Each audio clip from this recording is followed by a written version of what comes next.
everybody. I'm low-key panicking right now because I'm getting alerts saying that I'm getting a lot of dropped frames. I didn't have this last stream, but I did have it the stream before last, and I did hear some messages saying that, oh, it's just a problem with Twitch, don't worry about it. But you know, this is the last time I did an afternoon stream I had this problem. And hey, Calca Boy. And then when I did a morning stream, I didn't have this problem. As far as I know, no one's using the internet for anything. Yeah, let's move the chat up to here. Not that chat's super active right now, but what I may do, I might try to lower the... Alright, because, well, last time when I looked at my playback, people in the chat were saying it looked fine, but when I looked back on the, not my personal recording that goes straight to my PC, but on the VOD, it looked terrible. And I'm glad I ended the stream when I did. And because it still says I'm getting over 12% drop frames over the last 2 minutes. So I'm gonna give it a start. And the real tell is at the bottom. When I start playing, I'll have a scrolling information bar on the bottom. If that looks really choppy, it's, you know, then it means that I might have to stop the stream and try to adjust my bitrate or something. This is a problem I thought I'd be having earlier on and not, you know, like 10 streams in. But because I'm going to be playing Wario, which has a lot of microgames in it that are very quick, so if I'm losing, like, you know, 12% of the frames over the course of a minute, you know, it's not gonna look good, and I might have to postpone the stream, you know, see if I can fix anything. Cause, all right, well, let's give it a shot. Let's see if we can. Let's see if it'll look all right when we get started. Okay. Here's a little setup I made for my Game Boy Advance stuff. I'm not sure if maybe I made the screen too big in the picture-in-picture, or if the picture-in-picture, the Game Boy Advance frame thing is just obnoxious, but we'll see how it works, see what kind of feedback I get. I just want to look at how the stream looks live real quick. I just want to look over at my stream manager. Okay, I can't even see myself live right now. And normally I can just glance over and see several seconds back to see how I look. But I'm just looking right now.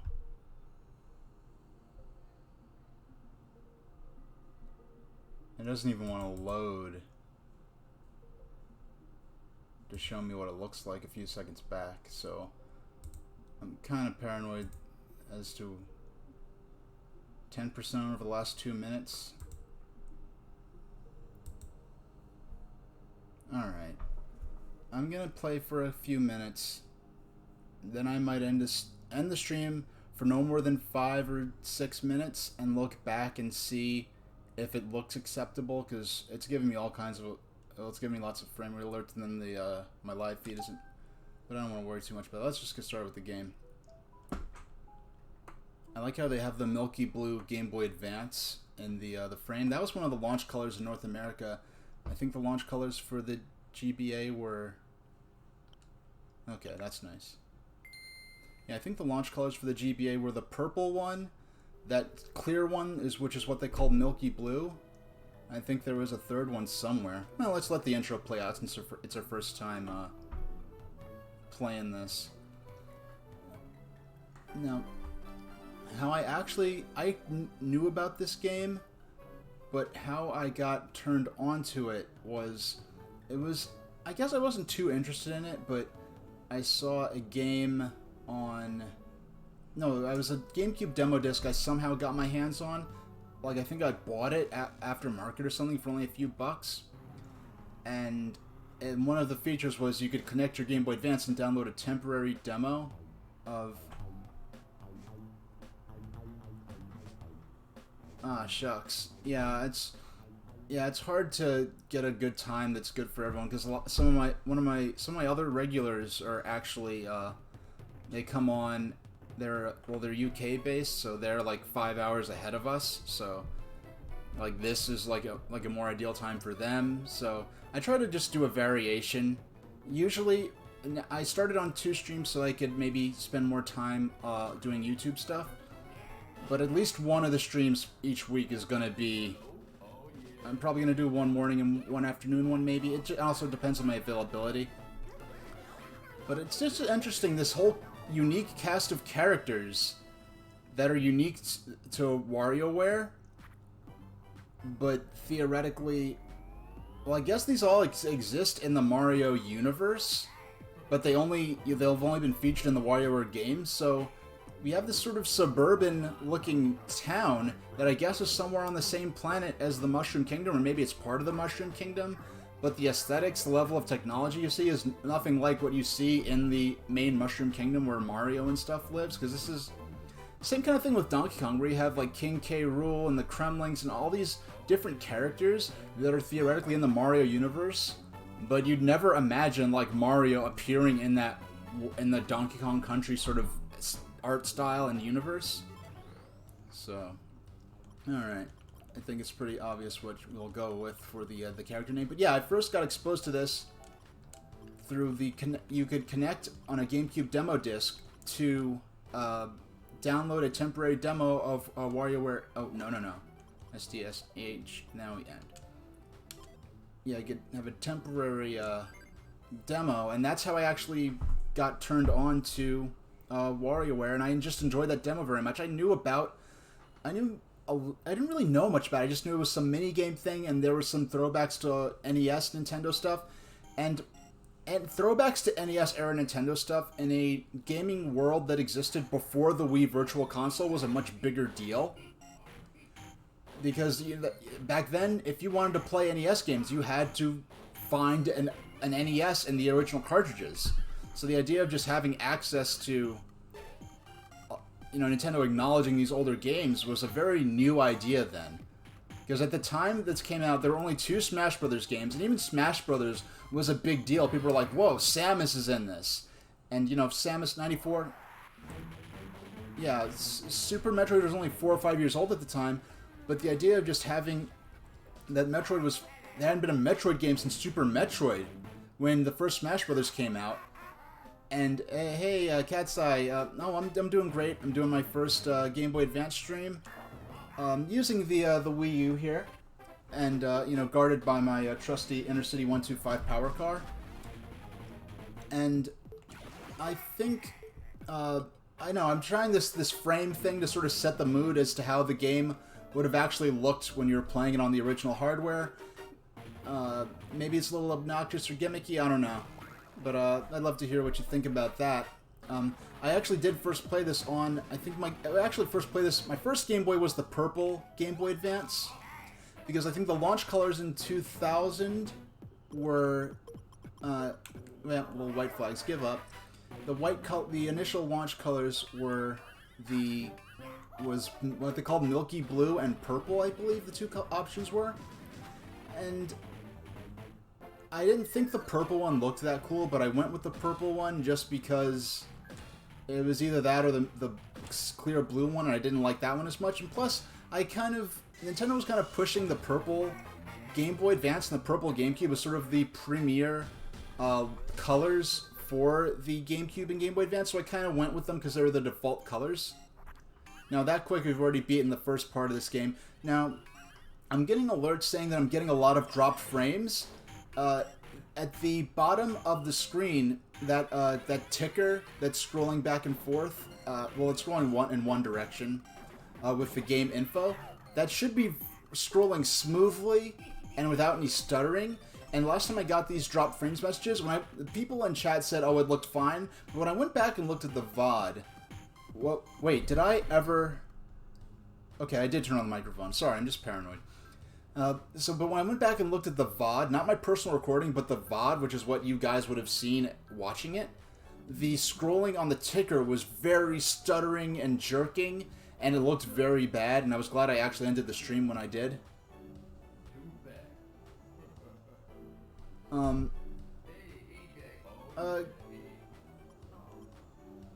Okay, you know, I've been getting good results up until now with my Wi-Fi connection. Next time, I think I'm going to try doing it with a hardline. I actually always intended to use the hardline connection, but I just did a test with Wi-Fi just for the heck of it, and it was so good that I was shocked, and people were saying, yeah, it looks great, just keep doing it with the Wi-Fi, that's what's working. But now I'm going to try anything I can to get consistent results.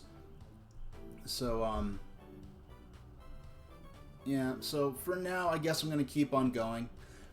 If you're not familiar with this, your interface here is sort of based on like how a flip-top mobile phone would look around 2002, 2003. And this interface is supposed to be Wario's computer. And these are all Wario's friends that he's invited to join his game development company. I guess the idea is kind of tongue-in-cheek that he's making all these games that are only a second or two long to cut on development costs. But yeah, just this whole world here is unique to WarioWare. And Cat's Eye, what were you streaming? I don't think I was... I mean to check and see what my, people who drop in the stream are up to and see if they're streamers or not. But I don't think I noticed that you were streaming or that you didn't mention it before. So what kind of stuff have you been streaming lately? And this is, by the way, the first time I've really played WarioWare since 2003 or 4 on my Game Boy Advance SP. A couple of times I did have the fortune of playing, I do have the GameCube version of this, which is more oriented as unique modes that are great for party games, for party settings, and I did get to play that with some friends a couple of times. Yeah, all of this I forgot his name, but all of this character's games are themed around sports. So we have tennis, skiing,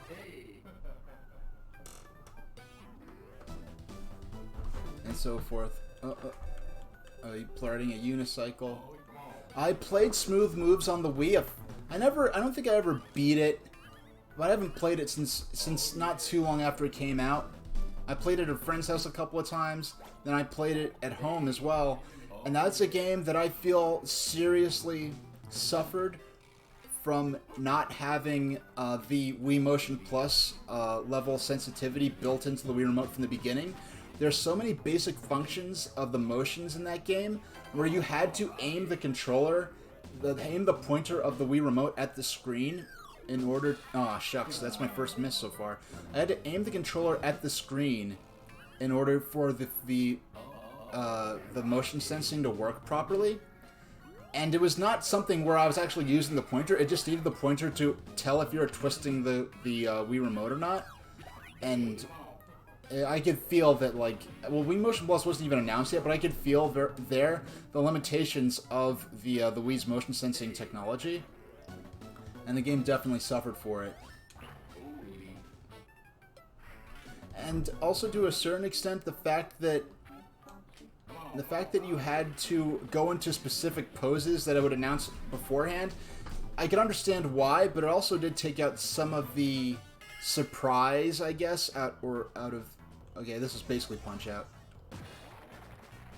Now, I haven't played these minigames these microgames since maybe 2004, so seeing these games for the first time in, a decade or two, actually. Yeah, or 2003, 2013.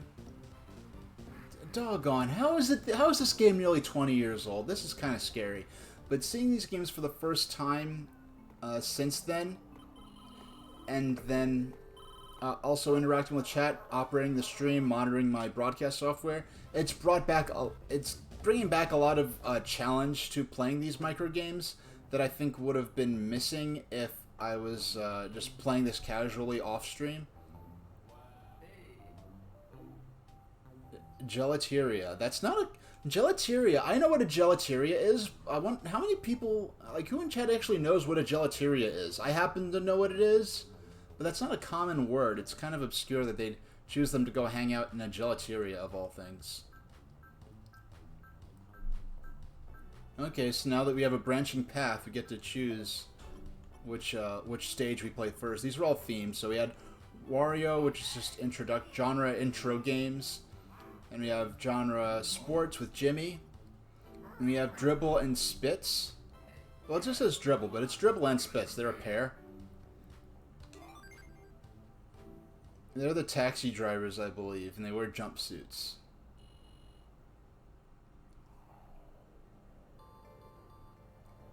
I like the atmosphere of this. I remember liking the atmosphere of these two games a lot. Just sort of like a noir-ish, sort of, you know, driving around late at night. And, you know, and sometimes it was driving around late at night, and, you know, in the backseat of my parents' car, you know, playing my Game Boy SP, or my Game Gear, or my Game Boy Color. You know, I had one of those things that you hooked up to it with the magnifying glass that had the light on it for my Game Boy Color. And then for Game Boy Advance, I had... For the Game Boy Advance, I had the worm light, which is one of the key accessories for Game Boy Color and Game Boy Advance, the infamous worm light accessory. Well, I say infamous. It was a useful little thing, and you didn't need extra batteries for it, which was great as well. And, like, the background music for this is actually... And I love the internal world building, the implication that Dr. Krygor, who we'll meet later, is the one who built the radio that they're playing off of. Also, it seems as though they're playing these mini-games as they're driving, which is kind of disturbing. And we have... Okay, and we have some of these intro games mixed in with the themed games to pad out the variety a bit. And one thing I didn't notice the first time I was playing this, all of these micro games are actually timed with the music, and it's based on how many beats.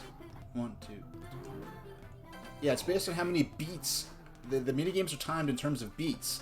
And we go into more of the logic-based minigames later on with the alien character. I think his name was Orbulon or something like that. When we get into those games, his minigames actually take 8 beats instead of 4 beats, so...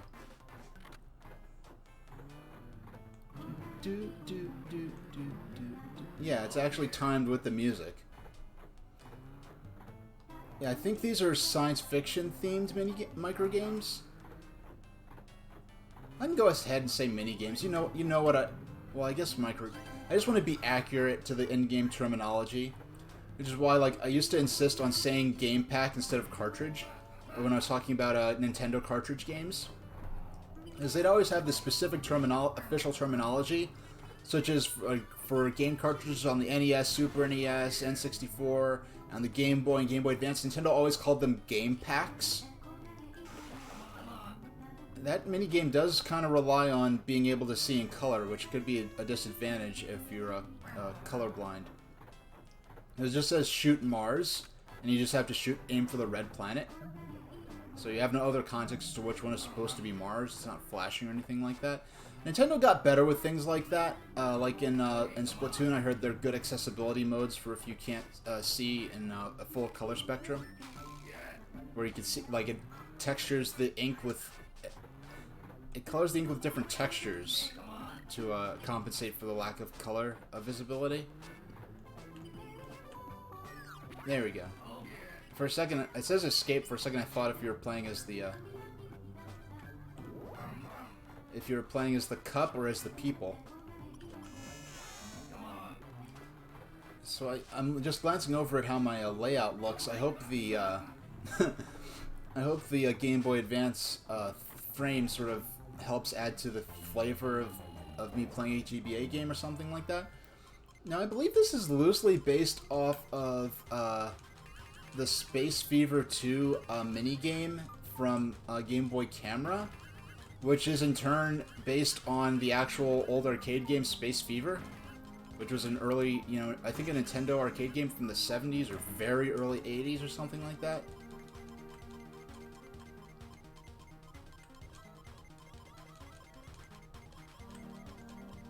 Oh wait, I'm trying to get it into the, there we go.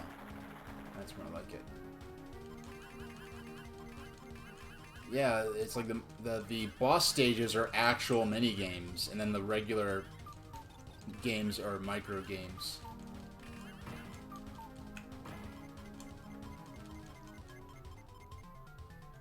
I remember this music here, this computer beeping or telephone beeping sort of style music.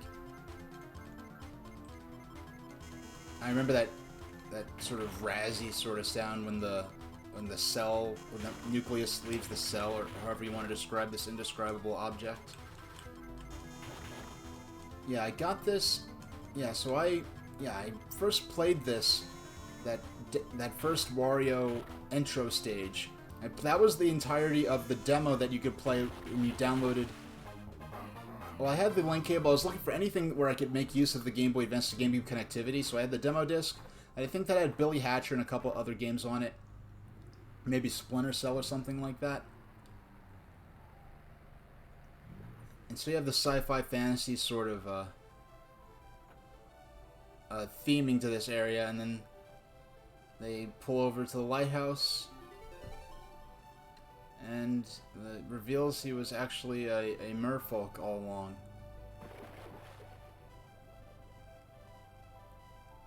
And of course, the anthropomorphic cat and dog are astonished that merfolk are real.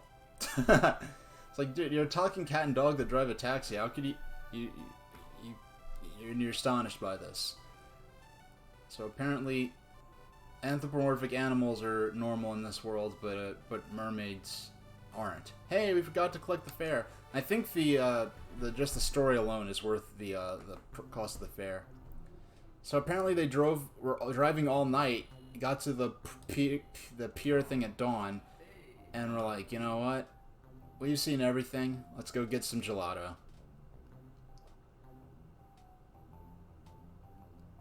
Oh, hey, STSH, all clear. We misjudged you, pal. I don't know. We misjudged you. Let's play for... I'm gonna set it for an hour. Because it's been about... Yeah, it's been about 20 minutes to start playing. Oh, here's our first mini... Like, proper... Oh, we have Jump Forever. Well, let's give one of the side mini-games a shot. Now, these are kind of similar to the gadgets that later appear in... Well, actually, they're more developed than the gadgets that appear in... Mario Party Advance, which I do have on the Wii U Virtual Console. I'll be playing it later on. But let's see if we could at least beat the first high score of 50. But I do love that they actually have, like, unique title screens to these mini-games. One thing I forgot to mention when we were playing Cats and Spitz's mode, I think is their name, the taxi-driving cat and dog pair, the fact that they have actual voice samples in the background music. Like, why would you even try to do something like that on the Game Boy Advance? I mean, I'm glad they did. It adds a lot to the atmosphere.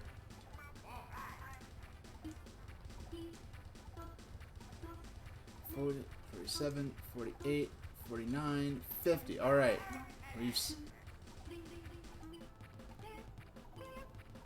Now, this, as I'm jumping faster and faster, I realize that each time I jump, it's saying another syllable of the vocals of the theme from the Cats and Spitz's taxi theme.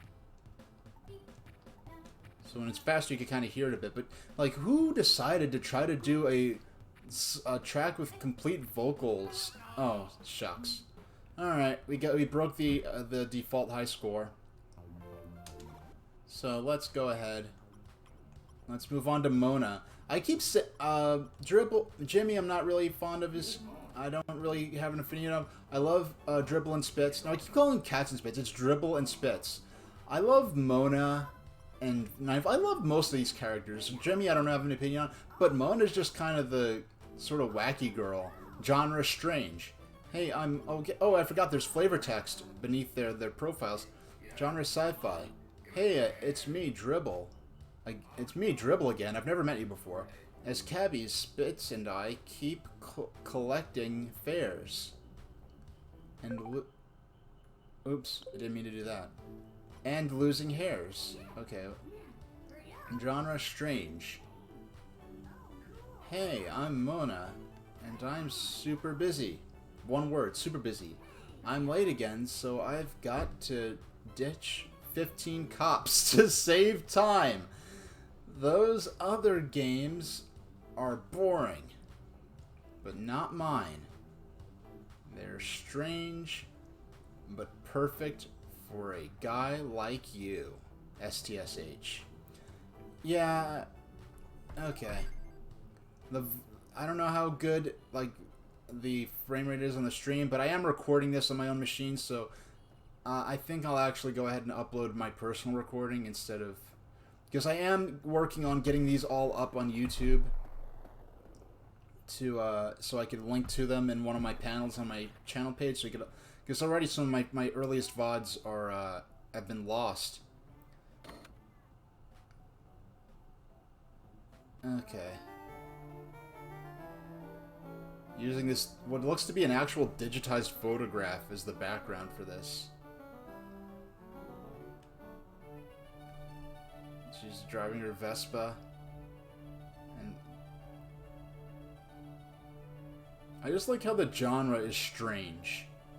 Not even the theme, but like there's just the idea of strange as a genre.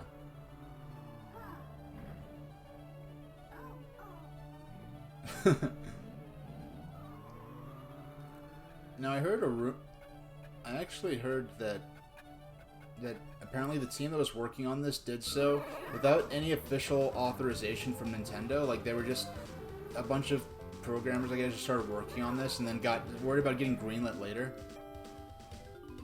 Now I love their scooters, just this little elephant in the back.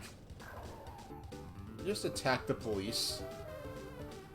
Okay, this interesting theming for right now, but okay.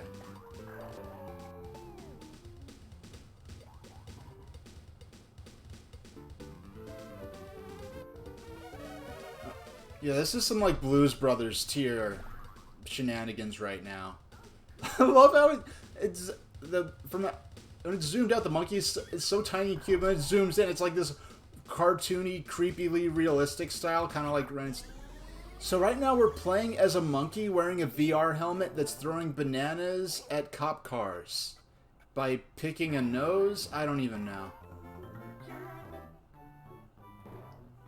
I have heard anecdotal stories about people when this game came out playing this. I think it was in one of the reviews I read of this, about the reviewer having played this game on a bus, and some old lady was like peeking at the reviewer's screen and was like, "Oh, that's so disgusting!" At the nose peeking minigame and stuff. It's like you're peeking at other people's like screens and commenting. But people get weird about what other people do on their devices on public transportation anyway.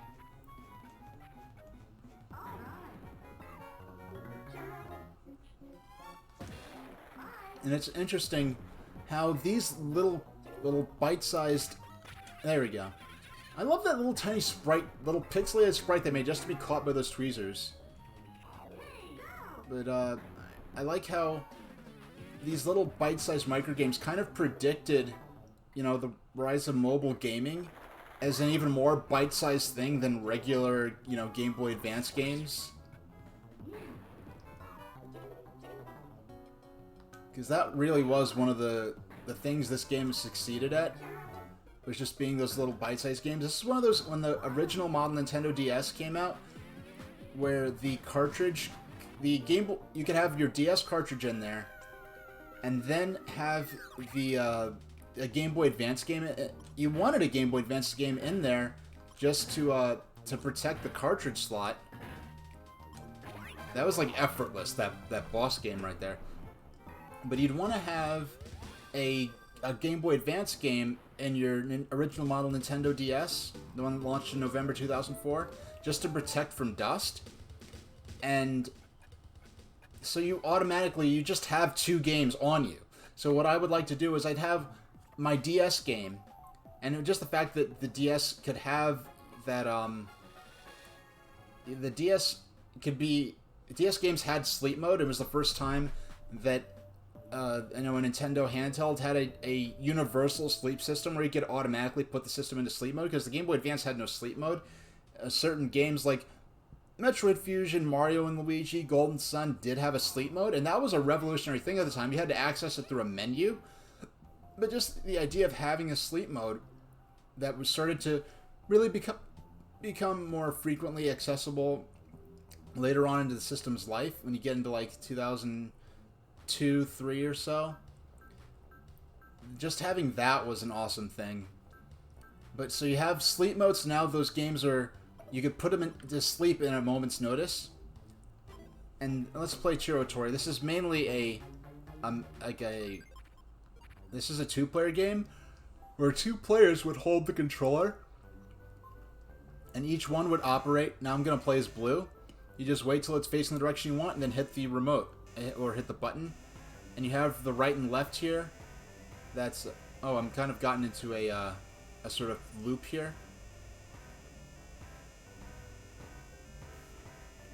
And what this is actually based on an early, one of those pre-Mario, one of those toy company era Nintendo devices, where you had a remote and you had this little toy vacuum that spun constantly when it was turned on, and then pressing the button you could cause it to go into certain directions. It was almost kind of like a little toy Roomba type thing. This was created by Gunpei Yokoi, and WarioWare Inc. was the first time me and a whole lot of people ever got exposure to the existence of a lot of these really obscure pre-Mario, pre-NES or Famicom era Nintendo stuff. Oh, Cat's Eye. Yeah, no problem. I'm glad you were able to relax and enjoy my stream. Don't feel pressured at all to chat. If you just want to sit back and listen to me banter on, if there's something in particular you'd wanted to comment on or send me send my discussion in a particular direction, then you feel free to do so. But let's see how let's go ahead and exit. So 2 players would each hold half of the Game Boy Advance. This is especially more suited to the original model of GBA, which is my frame on the stream is based on that. But yeah, so you had Chirotori, so you have these 2-player mini games that could be played using one system. Now 9-volt, this is a lot of the got this game a lot of attention, and probably a lot of the initial sales was 9-volt's mini games, because 9-volt's mini games were some of the first times that, aside from maybe Animal Crossing at this point, where Nintendo games were, even in bite-sized form, were being acknowledged and discussed by Nintendo. And this game, 9-volt, in a couple of these mini-games, is actually the only acknowledgement in playable game form by Nintendo of the Virtual Boy to this day. So you don't have Katsa, you don't have WarioWare for your Game Boy Advance. Did you ever play this game? You mentioned before that you liked WarioWare in general, but have you played it? Now this is something a lot of, especially when people came out, that me and a lot of people I hung out with could really identify with. This idea of getting out of school, rushing home, and to play video games. Look at, and I like how he has. It shows he has a Famicom and an NES, and having this original model Game Boy and this DJ setup is really kind of predicting what was starting at this time, where a lot of chiptune artists were using original Game Boy hardware in their music setups.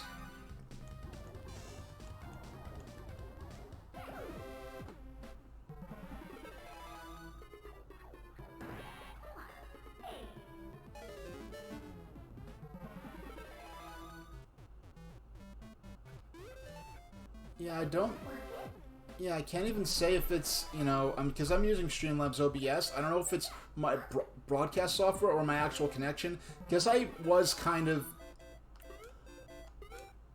Excuse me. I missed one because I coughed. I should have paused. And I should take a drink of water.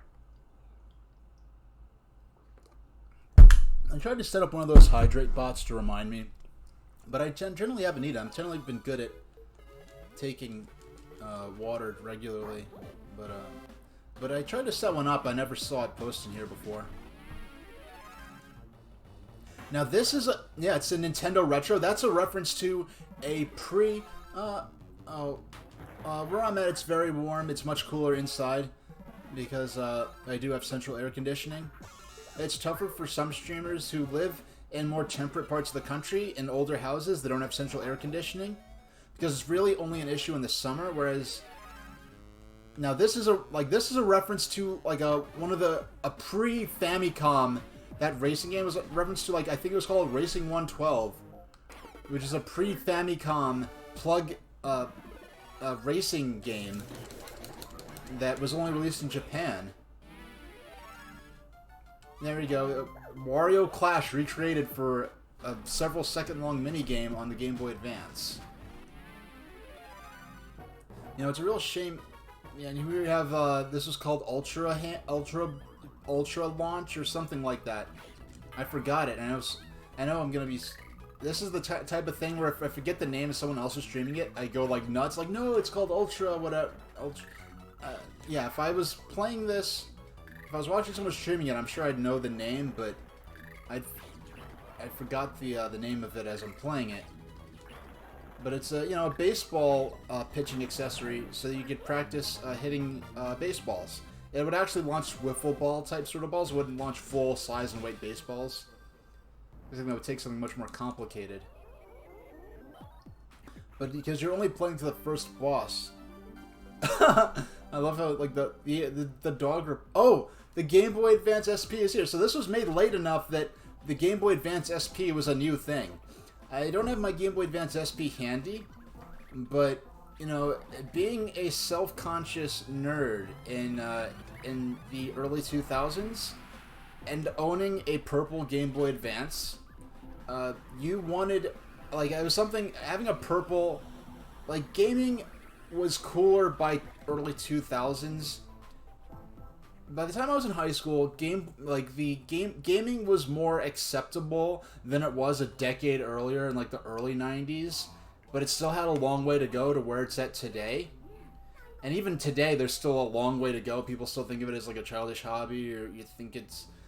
There are a lot of people who will play mobile games, but think, like, playing on a dedicated gaming device is unacceptable. Like, they keep pushing the bar in different ways. As gaming becomes more and more acceptable, people find more and more coping mechanisms, like, oh, well, I may play video games, but at least it's on a phone and not a handheld, or something like that. People get weird with things like that. But, okay, we have a new minigame that unlocked Chicken Race. Hyper King is coming out with it. Yeah, it's funny, because a lot of the Game Boy, yeah, I saw when they announced the Retron Junior Calico Boy 75. Yeah, Chicken Race. I don't remember this minigame at all. Okay, this is based on one of the, I think this is, yeah, this is based on one of the, I think that weird thing, I don't even know how you play this, but that weird thing on the bottom, I think is called a Frank, and it's this weird character that was made specifically for this game, and it just sort of became a recurring sort of critter that it would appear in different No, but the thing about Retron, didn't the existing Retron console, aren't those already handheld compatible? Aren't those already, like, compatible with Game Boy games? And so, like, having this handheld specific Retron system, it does appeal to me. I may get it as a, you know, because I don't know. I like, because Analog has introduced a handheld gaming solution using FPGA, and I'm not trying to... oh no, it's not a... Yeah, it's a standalone console that you hook up to the TV. Analog has announced like a handheld that's FPGA that's compatible with lots of different systems, some natively and some through adapters they'll release later, that will have a dock that will let you play it on a TV, like I do with my Analog Mega SG. I'm not like an elitist who only that thumbs my...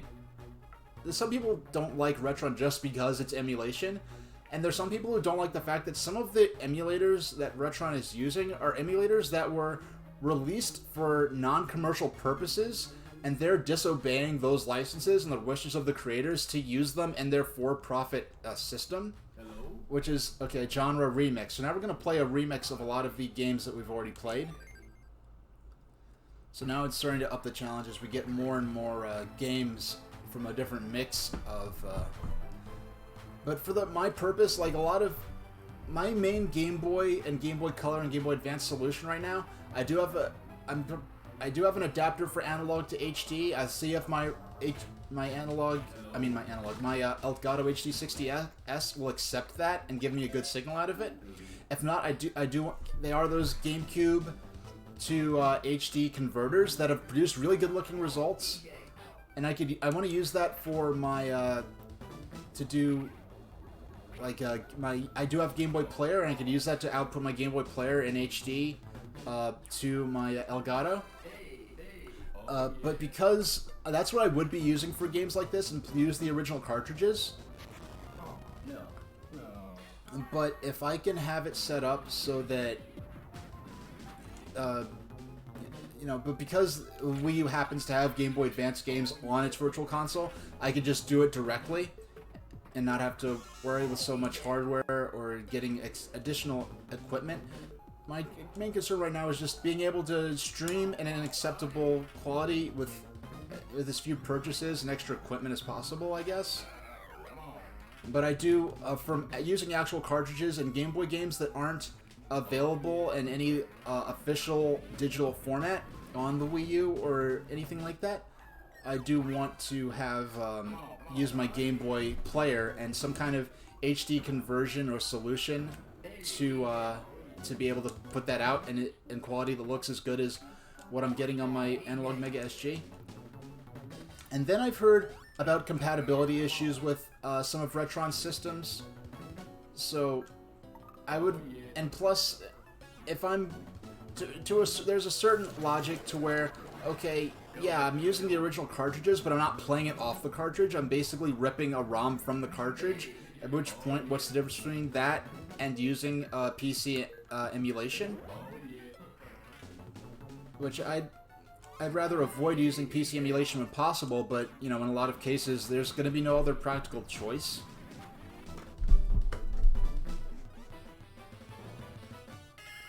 Like, I would love to play, maybe some Pokemon games on the Game Boy Advance. I mean, some of the DS Pokemon games on stream, especially Pokemon Black. Oh, I got nailed by that last hit from the boss. Yeah, I would like to play using official hardware that's been modified so I could capture from the device, using my actual cartridge that I purchased and played with back in the day. But if Nintendo never released the Pokemon DS games on the Wii Virtual Console, I don't think they're going to do so on the Switch. So it's either pay someone, and Katsu Kitty's out of commission now, so it's either pay someone hundreds of dollars or more and probably be on some kind of waiting list for a really expensive custom modification, which I'm not a big, if I was doing this professionally, maybe that would be more worth it. But, the only other option is PC emulation, and I'd rather not resort to that, but in a lot of cases, there's no other practical option. Alright, so we beat the remix stage. Let's see if it unlocks any other... Oh yes, it did unlock something. I think this is a permanent version, like a longer form version of the baseball minigame. Skating... Oh, it's the skateboard game. I remember this. I love this little jingle they have for the standalone minigames. But I love sort of the weirdly kind of ironic sort of names, like Skating Board for the skateboard game. So I have just skateboard, but Skating Board. Oh, that is nowhere near as long as I should have lasted. But then again, I am just getting used to the controls for this. Because I have not... this is a minigame I could say with confidence I have not played since maybe 2004. But back when... Yeah, I remember playing the demo I downloaded on the Game Boy Advance from that demo disc using the link cable. And then at some point later on, I was just getting a lot of pre-owned but still very recent Game Boy Advance games from GameStop. This is like early in high school. And I just gotten the Game Boy SP, which is a whole other story in itself, but I'll just talk about WarioWare itself right now. Yeah, I got in the Game Boy SP, And I was one of those, since my first system was the Game Gear, I was really interested in sort of showing, like, sort of evangelizing for handheld gaming, and it being as legitimate and valid as home console gaming, even though the hardware wasn't as powerful. And this was one of those games, you know, it was winning awards and stuff, and really showing the benefits and the advantages of what you could do on a handheld system. So I was so this was one of those games that came to mind, because I, you know, got the Game Boy Advance SP, I wanted to show off what it could do. I remember one of the first games I got when I got my Game Boy Advance SP, and mind you, I did not get it at US release date, I got it, I pre-ordered it before it even came out in Japan, and had it, I had it imported from licksang.com, which eventually got sued out of existence by Sony for selling import PSP systems, which wasn't illegal, but it like violated, I guess, some kind of licensing agreement that Licksang made when they purchased the systems to begin with. So they were able to sue. Licksang.com, and they weren't able to pay for a lawyer or to challenge the lawsuit, so they just had to shut down. So they didn't get shut down for like for law and for like copyright problems, or like, you know, they didn't get raided and have their stuff confiscated, which does happen with the sites that sell like certain types of flashcards that are found to be illegal. But they just got shut down. They just got sued by Sony because they were selling import systems that they didn't want to have.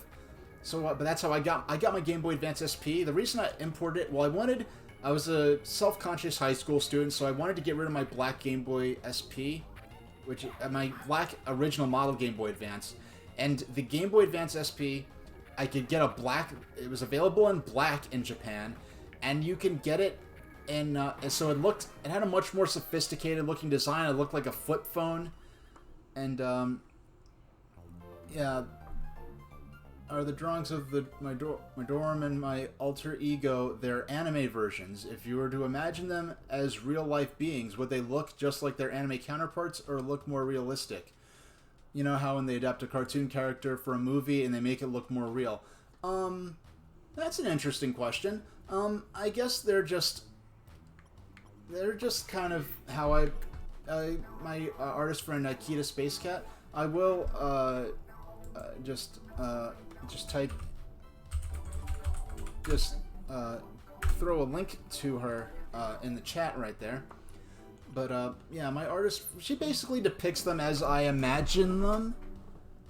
I guess if there were to be like a live action, I guess realistic CG version of them, I guess the fur would be more defined, and dorms would probably have a bit of a slick look to them, sort of like a slick looking, sort of like how an earthworm looks. They have kind of a wet look to them. And when you're working in 3D, you kind of have to figure out how to orient the doorworm's eyes, I guess, so that it looks. I've seen some of the other artists who have depicted them gave them kind of like a Muppet-like sort of look as far as how the heads of doorworms work. So we have the backstory for this alien here, and his ship has been hit by a meteor. I love these little rabbit things with the astronaut suits, I guess, or at least the helmet that are providing I guess the AAA roadside assistance for his UFO here. Okay, we want this one. Now these minigames are twice as long as the regular minigames. Now we have to pick which one's the actual Game Boy Advance, but like certain things, like aren't. Cat is praise. He is smart.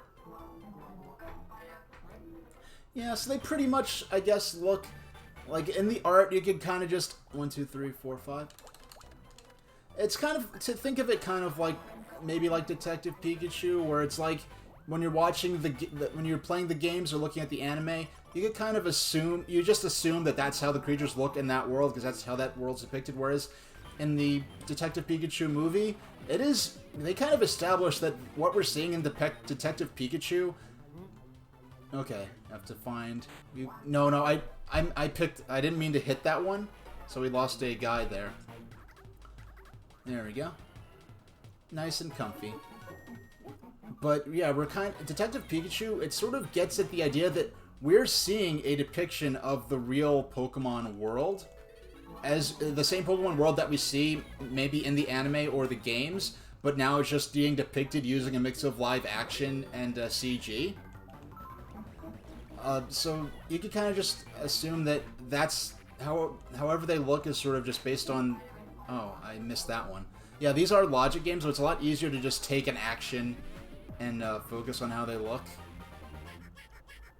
The little squid guy... Oh, well, they're both squids, but I guess some are octopus and some are squids. And the little red squids are the ones that they're the most of. I have to keep my... There we go. Yeah, they're actually honest with this one. They don't use sleight of hand to hide the coin from you, like when you do that in real life as a bet. That should... Okay, I got that one right.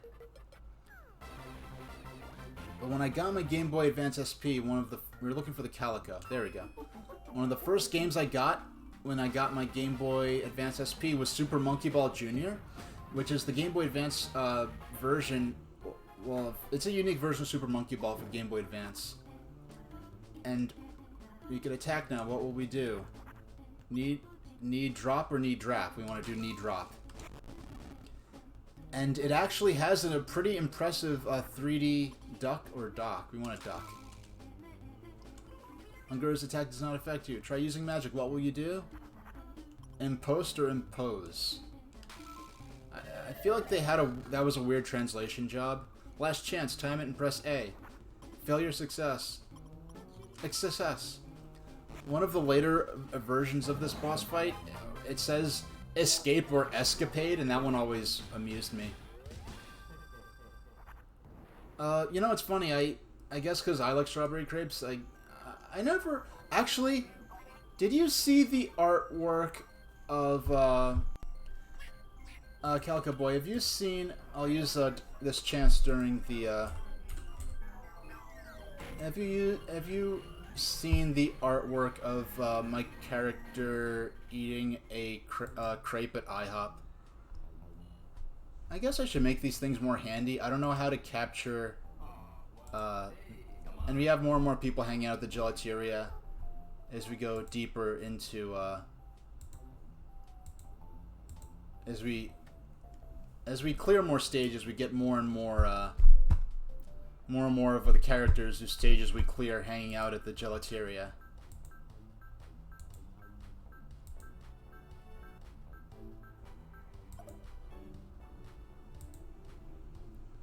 Yeah, Akita actually has done art of my character eating a crepe. Let's take a short, take a nice swig of water.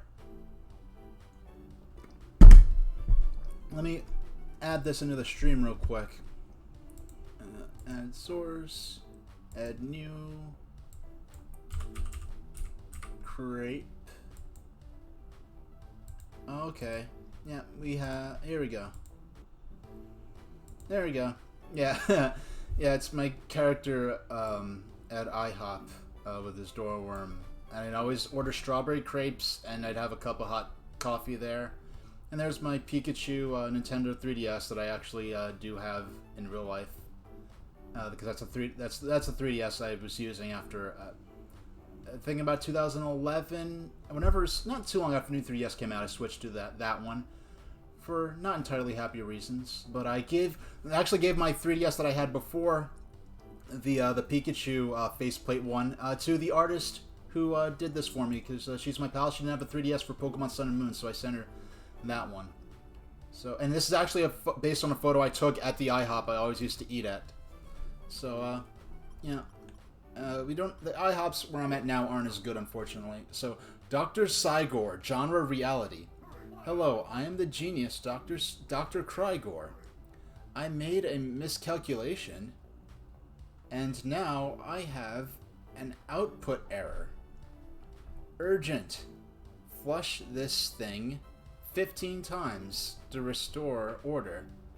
So he tried to, my games are realistic. Realistic meaning STSH, let us begin. So this guy's minigames are all based on photographs, pretty much. They're minigames that are assembled using digitized photographs. Yeah, I don't hire her to do art that often because she's pretty busy, and she does deserve to get paid well. And I don't have all the money in the world, so I don't go around buying art that often. But every once in a while, I get this and that. Yeah, so he drank some potion he probably shouldn't have, and I think he runs to the toilet if I remember this correctly, because you only see this the first time you go through the game. Yeah, he's running to the... Yeah, I guess his laboratory is in his house, because he does have it marked as a public-looking restroom. But I like... The toilet has a bidet in it, which is not something I would have picked up on. Yeah, you have all these digitized photographs now that... Cutting the steak. So I guess we're trying to unclog the toilet for him. There we go. And Mount Fuji is illuminated. There we go. Now we got the little face appears. And our lives are rolls of toilet paper. Yeah, I didn't really recognize... I knew what a bidet was in terms of, like, the traditional, like, old-school French bidets, where it's like a separate sink that you use just to put your butt in. You have a sort of tokusatsu hero fighting bad guys. I'm getting a lot of the references in this more than I did back when I first played this. Spray. I think that's also a bidet.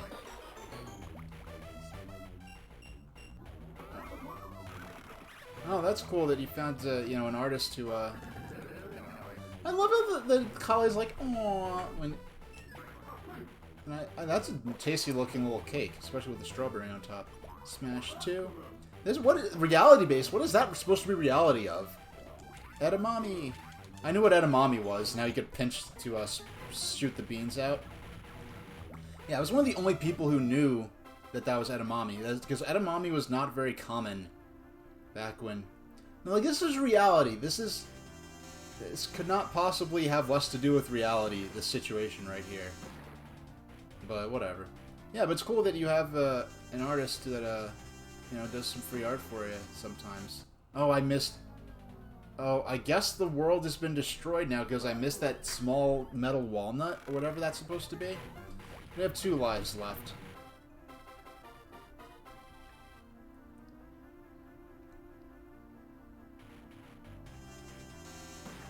Toilet-themed restaurants. I have not heard of that.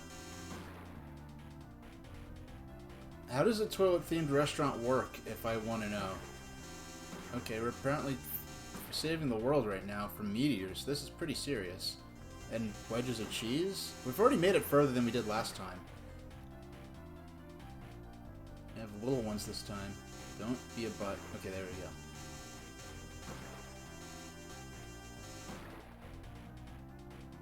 Now we're fighting the little... This looks like a spittoon? What is this even supposed to be?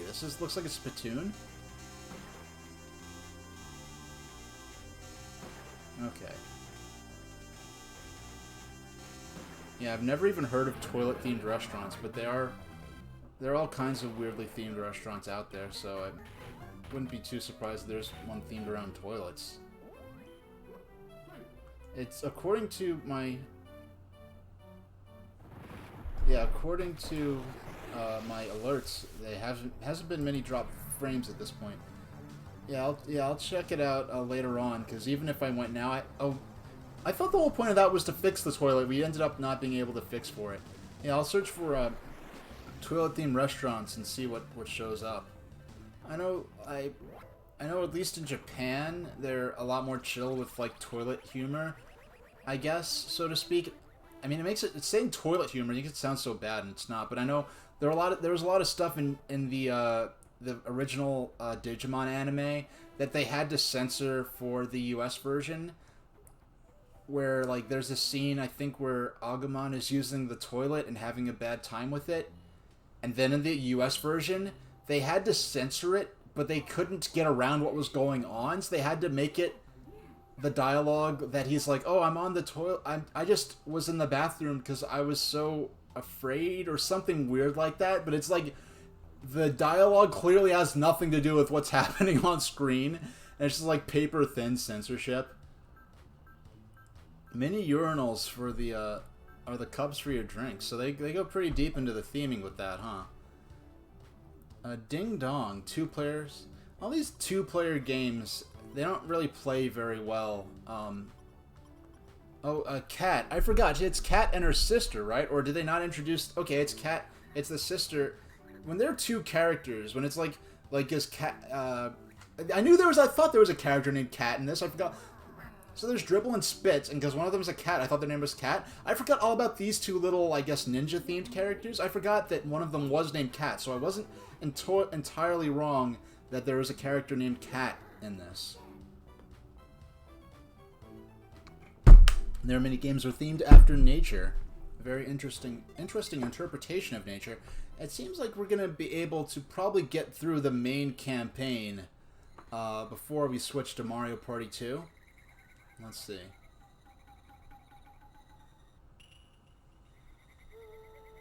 I know this is kind of probably based on, like, sort of a lot of Japanese period fantasy or period drama.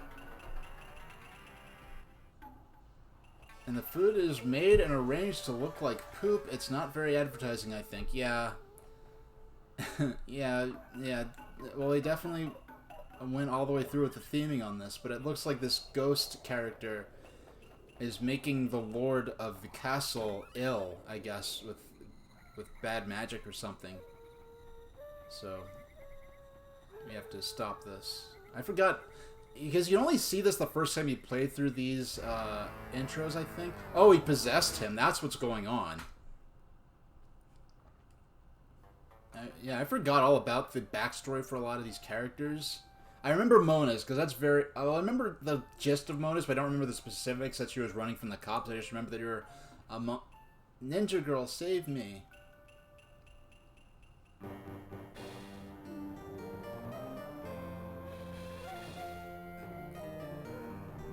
Yeah, I forgot all about all this backstory stuff.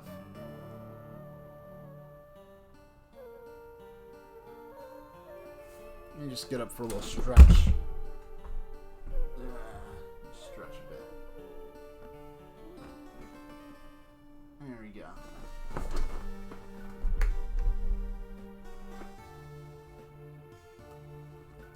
Yeah, because about an hour and a half in, whether I beat... I mean, I say beat this. This is one of those games I'm definitely going to be going back to very often, I think. Come to me. So now we're making our... I remember liking... I think this music has voice samples in it, too, for the music. Yeah, I could hear the voice samples in this.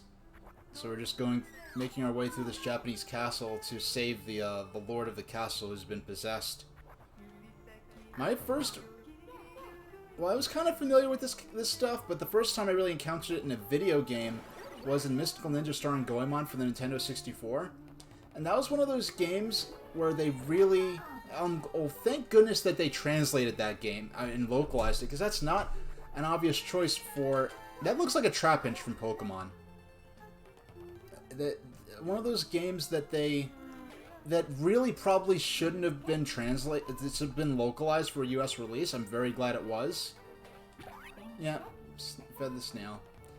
But I was only recently, within the last year or so, did I realize that the Japanese version of Mystical Ninja starring Goemon for Nintendo 64 actually had, in the cutscenes, full voice acting in Japanese. And I was kind of shocked. I'm like, given that they made no attempt at hiding how Japanese this... Oh, I got the diamond instead of the fruit. I like how that was set up like an LCD game. You know, that Catch the Fruit game. That was a couple minigames back at this point.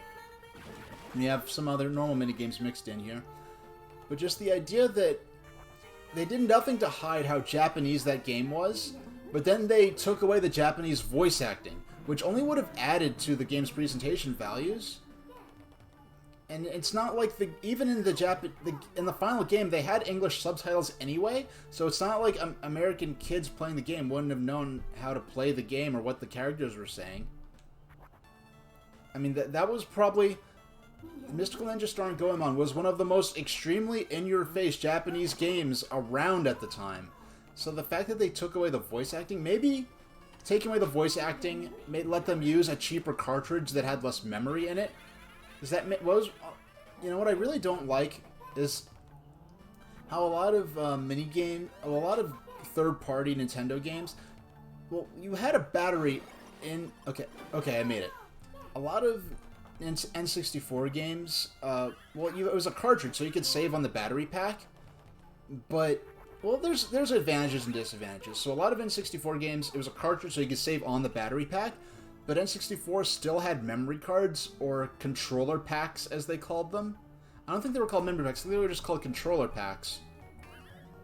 I remember loving the animation and music for this. The animation for this really kind of reminds me of, like, Flappy Bird eventually, the way the frog kind of flaps his arms as he flops around. But I remember the music for this really sticking with me. As we make our way towards Mount Fuji in the clouds. Okay, there we go. But yeah, a lot of so even though N64 games were cartridge based, therefore you could have a battery and save on the cartridge, some N64 games would, well, especially there was a battery pack anyway, is what I'm getting at. Yep, so the frog made it to this pool of water that's in the sky, apparently, and he's safe now. So we've beaten this section now. We see the ending here. So even though you could save on the cartridge, they did have a memory card in the form of the packs that you could insert in the controllers. And I think what Nintendo intended those memory cards to be for was for things like Mario Kart 64, where you could save your ghost data and your time trial data to the memory pack, and then bring that data to a friend's house, or save custom cars in a racing game or things like that. But what happened instead was a lot of third-party games would use the memory pack as an actual memory card where you saved your game directly to the card. That it probably let them not have to pay for the batteries in those cheaper cards. I think not having a save battery in the controller lets you have to pay less for your cartridges when it came time to manufacture the games. And we've saved the Lord of the Castle from the possessing skeleton guy. And so, on one hand, that was kind of cheap because it made you have to buy memory cards. But then, if you were like a lot of families and couldn't buy all your N64 games and you had to rent a lot of them, it let you go ahead and be able to save to the game pack, or rather to the cartridge or the controller pack, the memory card. And when you games that save that way, you could rent. And then when you returned the cartridge to the Blockbuster or Hollywood Video or your mom and pop video store, you didn't lose all your save progress next time you rented the game. So when, like, for PlayStation games, you never had to, if you rented it and then you didn't have to, the only way you could continue where you were when you rented a cartridge game that saved directly to the cartridge was hope you got the same cartridge and that whoever rented it since you didn't save over or delete the battery pack.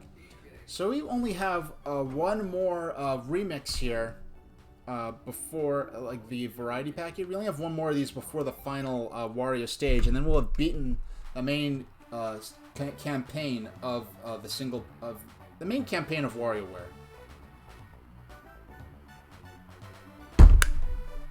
And I'll have to get up and stretch for a while because I don't know why I have this weird complex where when I'm playing. When I sit at the computer and I'm doing video editing or watching YouTube videos or whatever, I'm fine. But when I start streaming, sitting in the same pose pretty much, the same pose, same seat, same clothing, same position, for some reason my legs start falling asleep and I'm having weird, like, issues or weird symptoms from sitting down for a long period of time. And it's not... I don't know why. It only happens while I'm streaming. So I'll have to take maybe a 10-minute break, and then we'll play... Oh, shucks. Fortunately, it doesn't instantly fail you the first time you miss that one. Because really, if I were programming it, when you miss, that's it. That's a really... Okay.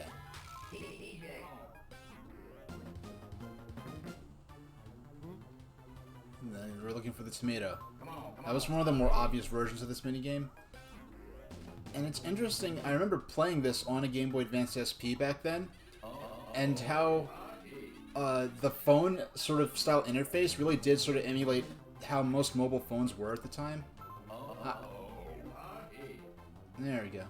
Yeah, I haven't gotten any alerts about drop frames in a long time, so I'm hoping it's looking good. There we go. Oh, I failed. I was probably one frame off from having the cat still have his eyes closed when... Okay. Let me save the chicken, or whatever. Rabbit-eared chickens. 1, 2. Yeah, it's that was one of the games in the reality section, but I'm guessing it's reality in terms of, like, slow motion. Like, or in terms of claymation, that it was actual claymation photographs. Not that these weird creatures would exist in reality. Okay. Okay. Yeah, this is one of those games that we're definitely going to go back to a lot. It's going to make I think this will make a great warm-up game, where if I want to play it for a half hour or something, and then before getting it... Oh, I didn't get them all. For the first time, our first game over. The variety of games combined with me talking while playing got us our first game over, and I really don't mind, because that talking and operating the stream while playing these games has brought back a lot of the challenges that otherwise probably wouldn't be there.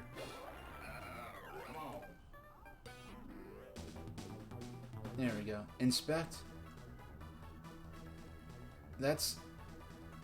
Okay. Now that's just... Yeah, it only flashes what the Game Boy Advance looks like for a second, but I haven't looked at the back of an actual Game Boy Advance in a while, so that was a little trickier than it would have been at the time you played this on an original system. Okay, there we go. That's one of those logic games that gives you twice as much time as a normal micro game. There we go. There we go. Is that really licking as much as it is snatching? I don't know. 5. There we go. There we go.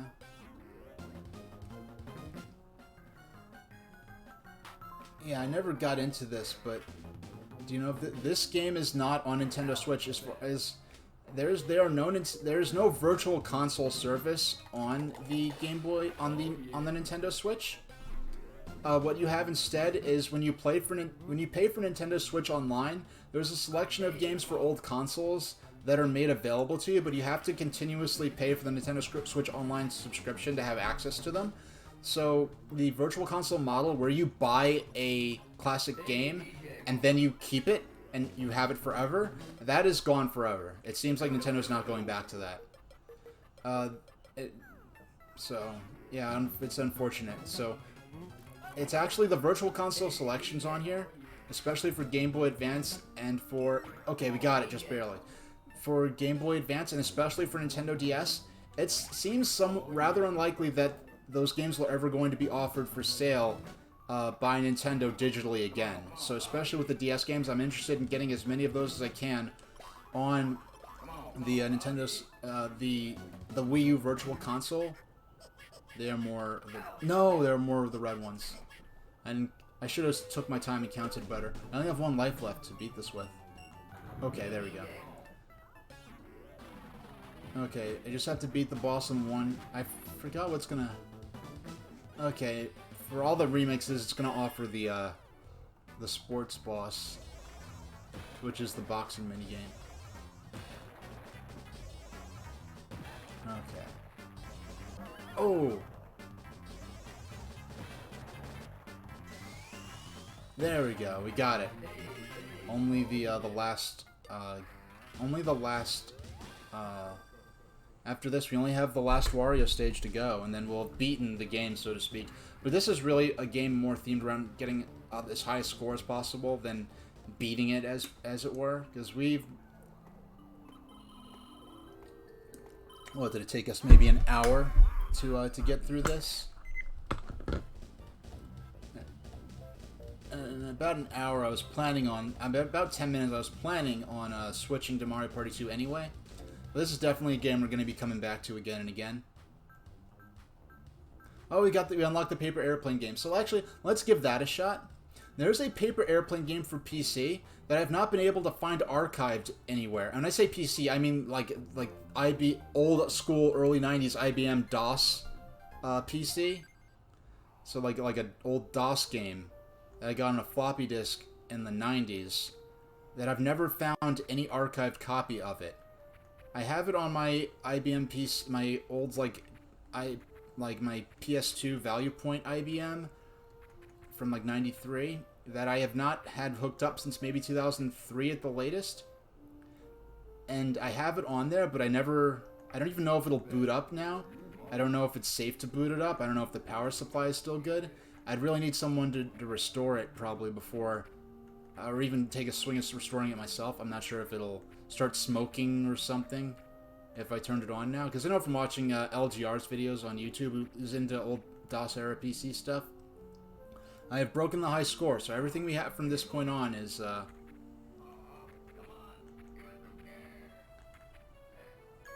okay. Yeah, so there's no Game Boy Advance games on Switch unless a third party offered them as part of... Because there are some retro games on Switch that third parties are offering as their own titles or in compilations, but in terms of virtual console style, just being able to choose, oh, I want this NES game, I want that Super NES game.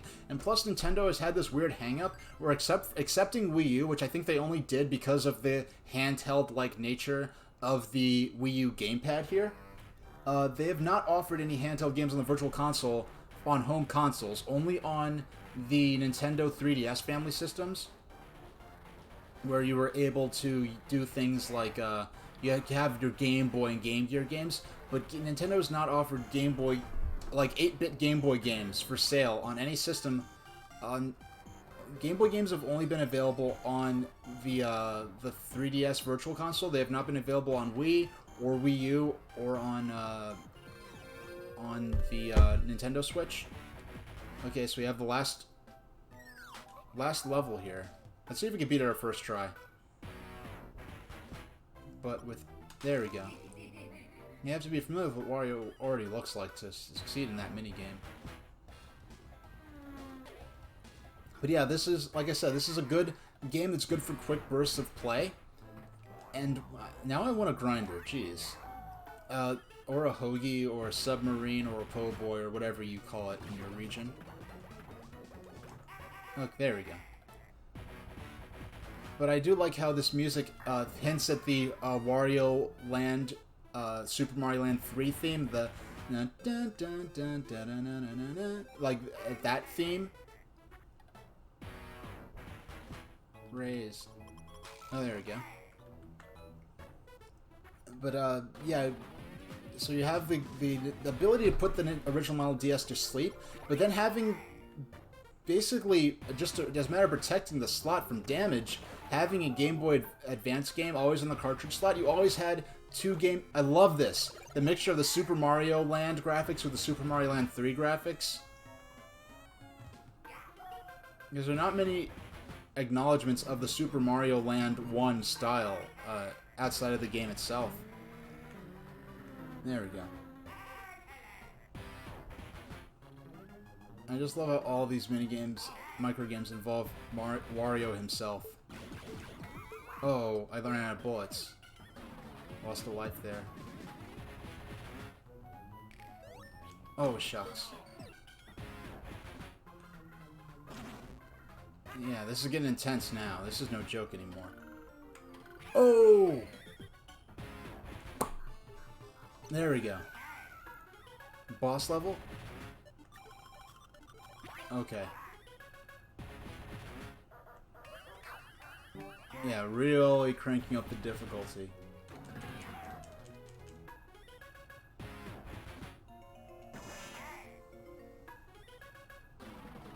Yeah, okay, boss stage. I made it 25, jeez. I love all the different phases to this one, if I remember it all correctly. I love the face on Wario here, it's great.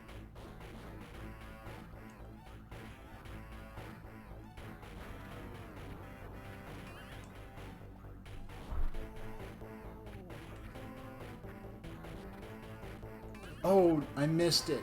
And that's it. That's game. I'll have to give it another shot. Next time we'll actually have lives left by the time we get to the boss.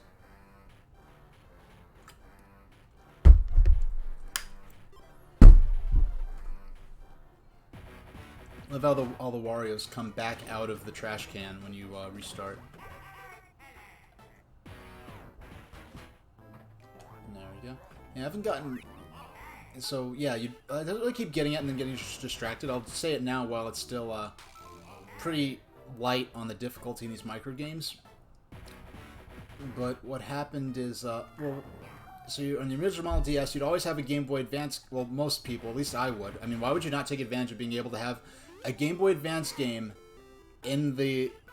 It was the first Nintendo system to have two media bays, so you could have two games in your system without taking up any pocket space. You just always have your... Oh, that one trolled me.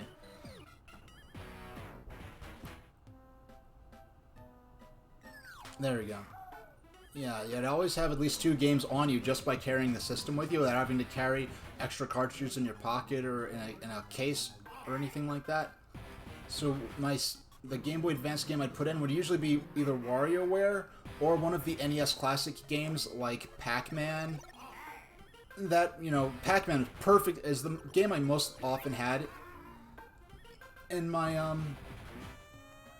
yeah, Pac-Man and I think something else. But Pac-Man, the NES version of Pac-Man that they released for Game Boy Advance was really one of my favorite game to have in the GBA cartridge slot. Because if you didn't have time to really get into Mario 64 DS or something like that, you could always rely on Pac-Man as being able to play it for a short burst of time. But then when they went to the DS Lite, oh shucks, the system itself was too small and for the Game Boy Advance cartridge to be flush in the system, so you had that filler cartridge they put in there. And at that point I really didn't use the Game Boy... Well, I did use it, but just not on the go. Whenever I was playing at home, then I'd use it for my Game Boy Advance stuff. But if I knew I was just going to be... Oh. Okay, we didn't even... Okay, we're just going to have the same number of lives going into the boss, so I'm going to have to focus this time. I'm going to be... Okay, it's serious time. Got to focus, because I have not... It's the first time I'm really playing through this since 2003, probably. Actually, yeah, 2003 or 4. And I just love that look they gave on that little Wario sprite. That face. Okay, jump, duck, jump, duck. Ooh. Grab on. This, okay, we made it further than we have before now. Okay. There we go. Grab him. Faster.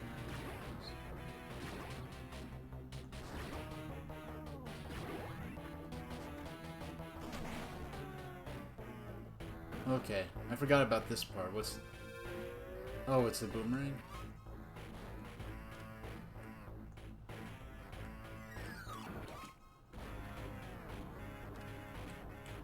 I love the sprites they made for this.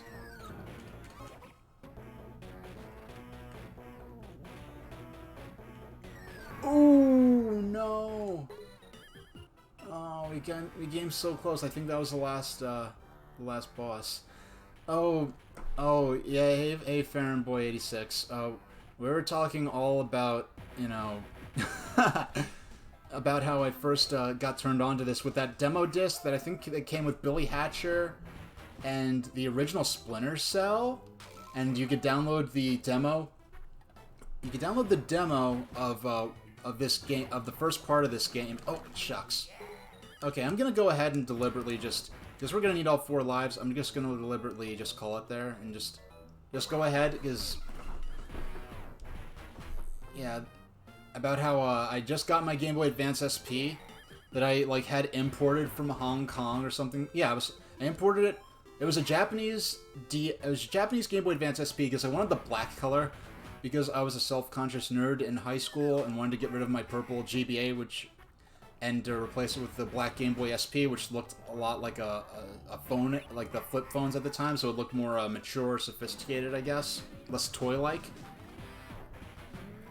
And And I got the Game Boy... I ended up getting the Game Boy Advance SP before a Nintendo of America really even formally... Yeah, it was before they even started advertising that the Game Boy Advance SP was coming out. So I just had this thing and no one even knew what it was. Like, what is that? Is that a phone or something? And, you know, it was much more convenient design, not having to worry about scratching the screen. Oh, I didn't... Okay, I lost already. Now, not having to worry about scratching the screen, having the light built into it, you know, night and day difference, no pun intended, in terms of the usability. Because people were sending their Game Boy Advance systems. There was a company that made, I think it was called the Afterburner. They would mod your Game Boy Advance with some LED lights. There we go. This is my first time playing this since maybe 2004, Farron Boy. So I like that the combination of not having played the game since 2004, saving the universe. Yes, I forgot all about saving the universe. But yeah, trying to, interesting inside reference that I'm not gonna go into too much detail on. But yeah, I haven't thought about saving the universe since 2003 or so. Okay. I thought the hot dog was going to come out from the other side. I'm glad the hot dog minigame came out right after the Saving the Universe reminder. Ooh, okay. Yeah, but... No, if you use all 3 of your bullets in that minigame, you instantly lose your life. So I was trying to just wait and not miss, but I ended up missing anyway because I didn't do it in the time limit. This one gets intense fast. But I love the mix of Super Mario Land and Wario Land graphics in that one minigame I just played. Okay, there we go. Yeah, this is my first Game Boy Advance themed stream. So I incorporated the GBA. I often lose that minigame, actually. There we go. So I got the Game Boy Advance, or OG Game Boy Advance frame going on in here. But it's interesting the extent to which these microgames kind of predicted the nature of mobile games being even more pick up and play and fast paced and playing just for a few moments sometimes that mobile games can be like today, even more so than a typical handheld game at the time. And that's one thing I do miss sort of about, you know, having... Oh, I've never gotten this version of dodging, I think, or unless I'm just forgetting too quickly. But just the idea, what I miss about having... I think the Nintendo 3DS Family Systems is only in the last couple of weeks finally gone out of production, which kind of ends the, or at least for now, the era of dedicated, like, handheld-specific portables. I mean, yes, there is the Nintendo Switch Lite, which is portable only, but the Switch ultimately is a hybrid system, and the nature of the games, or most of the games, is for, you know, for a console quality sort of experience. The idea of these, like, handheld specifically, these games like that you had for DS, well, for Game Boy Advance especially, and then for DS and 3DS, less so as the systems became increasingly sophisticated. But these games, wow, I sort of destroyed him. Wow, it's what's I now clearly recognize to be a golden pile of poop, which I did not recognize back then. I probably thought it was a golden pie or something. Run. Oh, I have to jam on the A button to run from it. Okay. Forgot this part.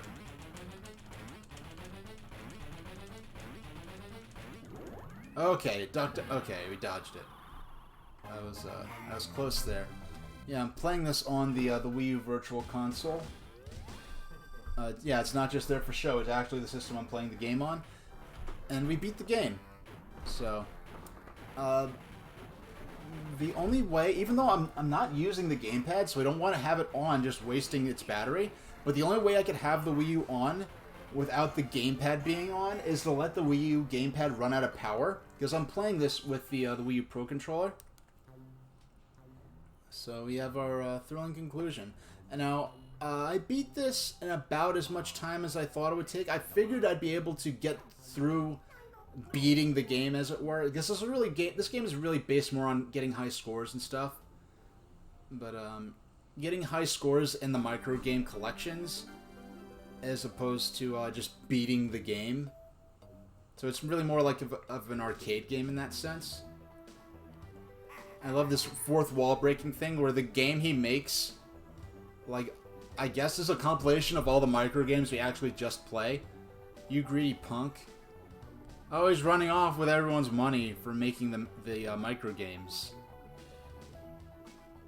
This has very interesting connotations given how many weird scandals there have been with, like, crowd-funded games and I guess the person in charge of it using all the money for, like, for gambling and alcohol or something and running off and or something like that. So I'm going to once we finish our ending here, what I'm going to do is I'm going to take a 10-minute break.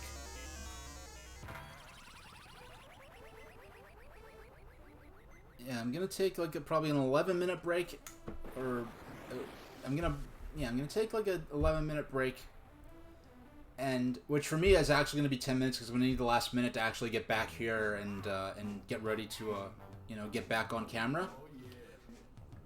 But I remember whenever, especially before the DS and PSP era, where you have the ability to have polygonal 3D graphics, that are something more akin to home systems at the time.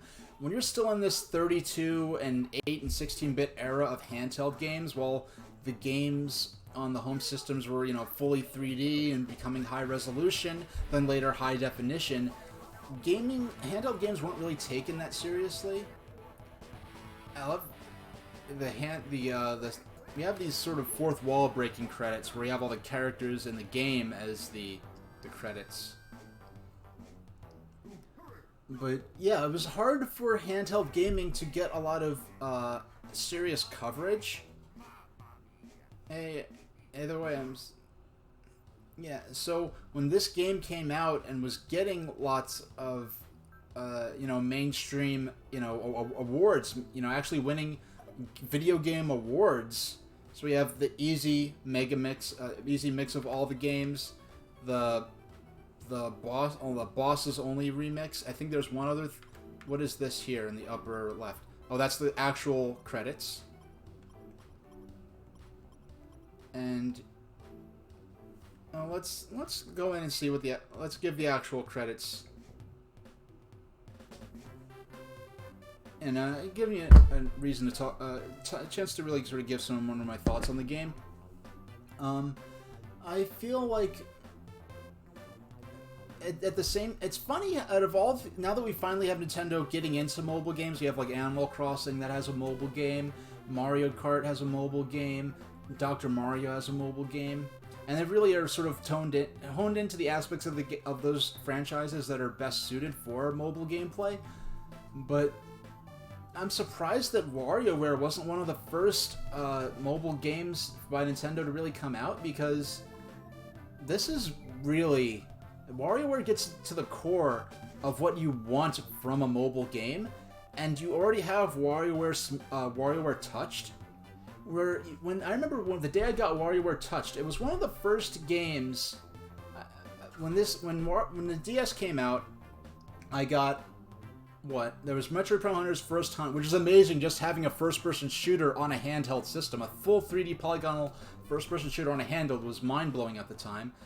Then you had Mario 64 DS, Mario 64 on a handheld. Once again, it was mind-blowing at the time. Then after that, the first DS game I got was Polarium, but I think when it was like that game came out in November. I think it was December that Polarium came out, or January, and then I think in February or March, WarioWare came out. And when WarioWare came out, I remember getting it from Best Buy. And the cashier or someone, one of the attendants who was like, help, do you need help with something? Were saying that, like, oh, I heard the DS was a real failure. They're not going to make it anymore. People really expected the DS to flop. I mean, you have I mean, you have the PSP comes out, you have this amazing high spec for the time. You have to remember, the PSP came out in a world before the iPhone, before modern smartphones. So to have this high resolution handheld, it plays optical discs. PSP was just perceived as something that was just going to crush the DS. And mind you, I'm not anti-PSP. I got the PSP the day it came out in North America in March 2005. But,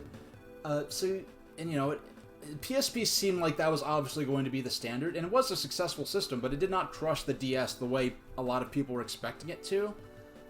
So, you have PSP comes out, it's the more powerful system, it uses optical discs in the form of these UMDs, where the disc was inside the protective cartridge, and it's a more powerful system with better graphics. Then you have Nintendo DS. It has 2 screens. Why do you need 2 screens? You have a touchscreen. Oh, no one cares about touchscreen. That's just a gimmick Nintendo threw in. No one cares about touchscreens. Touchscreens aren't the future of portable gaming. And it's easy to say that now. It's easy. At the time, it was not obvious that touchscreens were the future of mobile gaming.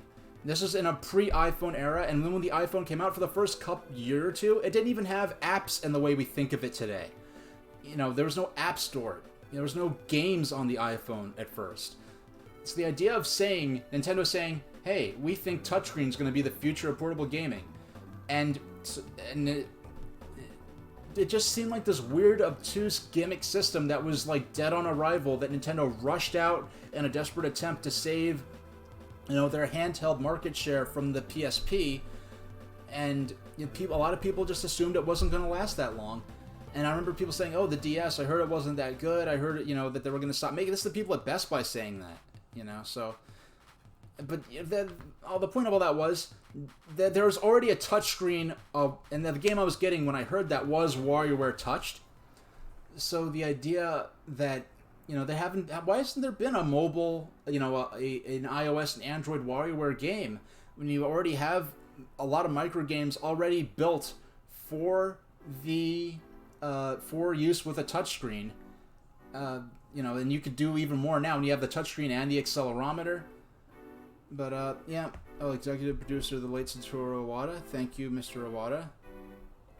And I think, hey you, many thanks for playing the game. They could have put STSH, hey, thank you STSH for playing the game. And I was about to say, I'm about done with this now. I don't want to stall for too long. But I'm gonna take a 12-minute break, which because I want to switch games. I want to get up and stretch a bit, refill my water bottle, and get ready, because I'm going to play Mario Party 2 for a while. Let's see how close we can get to beating Mario Party 2, which means beating all the mini-games.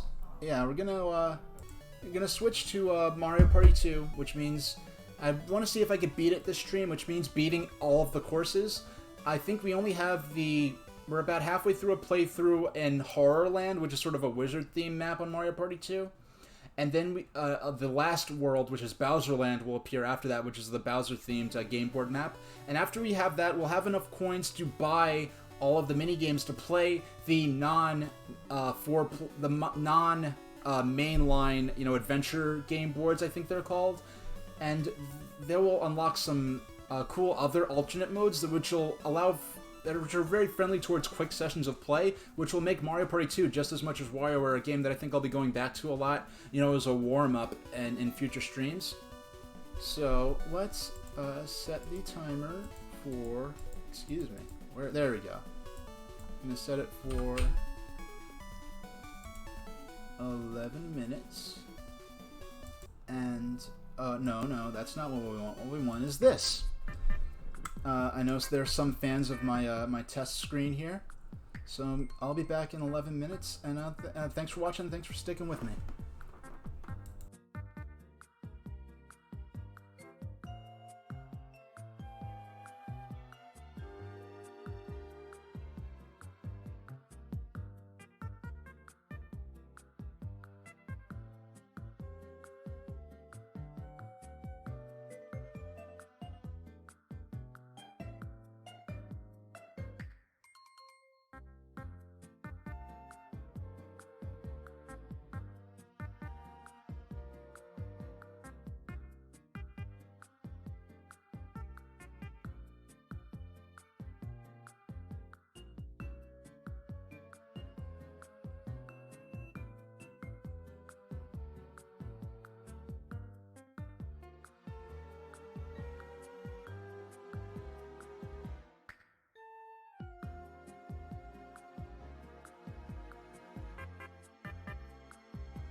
Hey everybody, I hope I intended to.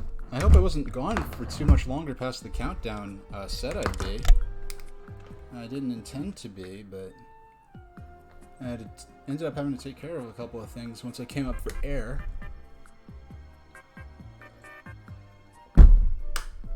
But I'm back. Okay. Alright. There we go. That's more like it. Okay. Let's play Mario Party 2 now. What I hope is that we can beat the game as I said before. Let's see how close we can get. And that means basically means playing 1.5 20-turn matches. Because I'm just setting them. It's typically I'd probably rather play one single 60-turn full-length match, but I'm just trying to get through these, get a lot of coins, and get so I could unlock some of the other modes, which you do need. Each time you beat a map, you do unlock a certain number of coins. So there we go. There we go. Gotta get better at clicking the layout I intend to. So we'll get started here. This is the first stream where both of my games are going to be played on the same hardware. It's not for the same. I mean, one's a Game Boy Advance game, one's an N64 game. It's the first time I'm playing them both using the same hardware, so I didn't have to unplug and switch out my systems like I normally do, because I'd often switch between the Mega SG and the Mega SG and Nintendo Switch. But this time, we just go in the menu and switch between Mario Party 2 from the Game Boy Advance game from WarioWare. Alright. There we go. And we still have no dropped frame notices. It's been a couple hours since we got any dropped frame notices, which I like to see. So we'll continue from turn 11. So we have 9 turns to go, I think. Yeah, I think we have 9 turns to go before we finish this playthrough. Now, I don't play this off streams. Okay, last 10 turns. We got... Mario has the magic lamp, which means he has access to... when he uses that magic lamp, he can warp straight to whoever has the... wherever Toad is on the game board. And Toad is the person who sells you a star for 20 coins. And when you pay those 20 coins, you get the star, and whoever has the most stars at the end will win the game. So the point is to get as many stars as you can. Now, I forgot what item I have. Let's see what's going on here. Now, where's Toad? Is he up? Okay, there's Baby Bowser. Once you buy a star, Toad goes somewhere else in the map and is replaced with Baby Bowser. There are 3 or 4 spaces usually in each map where Toad can appear. This is one of the more windy, kind of, lots of winding paths and stuff in this. It's a haunted forest, but it's right off the side of a road, which I didn't realize until a couple of years ago, and I've been playing this game since 2000. Didn't realize till a couple of years ago that I actually scrolled down this far on the map to see that it's right off the side of the road, which makes me, rather than deep in a haunted forest, it makes me think that I'm, I don't know, like playing in some kind of, it makes it look like there's some kind of tacky roadside attraction, which both takes away from and adds to the appeal.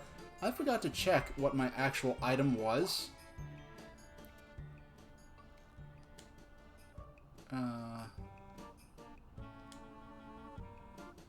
Okay, I can't use it, but I can just look what I have, and what I have is a golden mushroom. Now, okay, B for back. Now, I'm still, I don't know, for the Game Boy Advance game, it was fine. And WarioWare is the second game I've played on stream using my Wii U. And I'm used to playing Mario Party 2 using the Wii Classic Controller Pro, whereas this is the first time I'm playing it using the Wii the Wii Pro Controller is what it's called. So I'm still, actually no, I forgot what I'm actually doing once again. What I mean to do is, okay, there's Toad. He's up in the corner there. I'm just beyond him. I can't go backspaces. I can only move forward. Who is Right now, Yoshi is in the running to get to Toad soonest. But does Mario... Mario has 20 coins. When it's his turn, he's probably going to go ahead and use his magic lamp to warp over to Toad and take the star. So I'm gonna go here. I'm gonna actually pay him the 5 coins to get through here. I just want to move this a little bit to the side. There we go. I think that looks a little better. Oh, no. Still have a few frames. So we get it right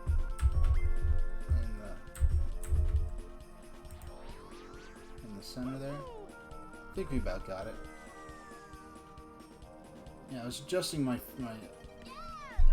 What is the deal? Why does some... I think that does it. I think that's... Alright. That should be good. Okay, Toad is up there, which is along the path I was heading down. I chose to go up in that upper path because in case Toad spawned up there, I'd have easy access to him. And see, now Baby Bowser is where Toad once was. But Mario has a quicker path to him. So now the thing to do is next turn I'll use my gold mushroom to see if I can get ahead of Mario. But Mario only has 6 coins now anyway. Mario only has 6 coins. Yoshi is heading up there. Oh, battle minigame. So we're just doing a battle royale thing here, where we each have to put coins in the jackpot. And some of the Mario and Peach didn't have enough coins to actually fully fund the jackpot, so they're down to 0 coins. Balloon bumper cars. This is a tough one. I'm going to practice this one. Now, this minigame is probably more fun with other human players because this minigame is based on the sort of confusion evoked by the carts having tank controls. Now, moving left or right on the stick rotates the cart, and then moving forward or back causes the cart to accelerate or reverse. So let's go ahead and practice it once so I can get a feel for it. But when you're playing with 3 AIs, kind of the point of the players being disoriented by the controls is lost.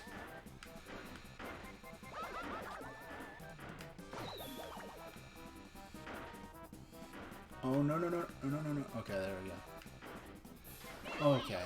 So we lost, but we got a good enough feel for how it works. So we'll go ahead and give it another shot. Yeah, let's do it for real this time.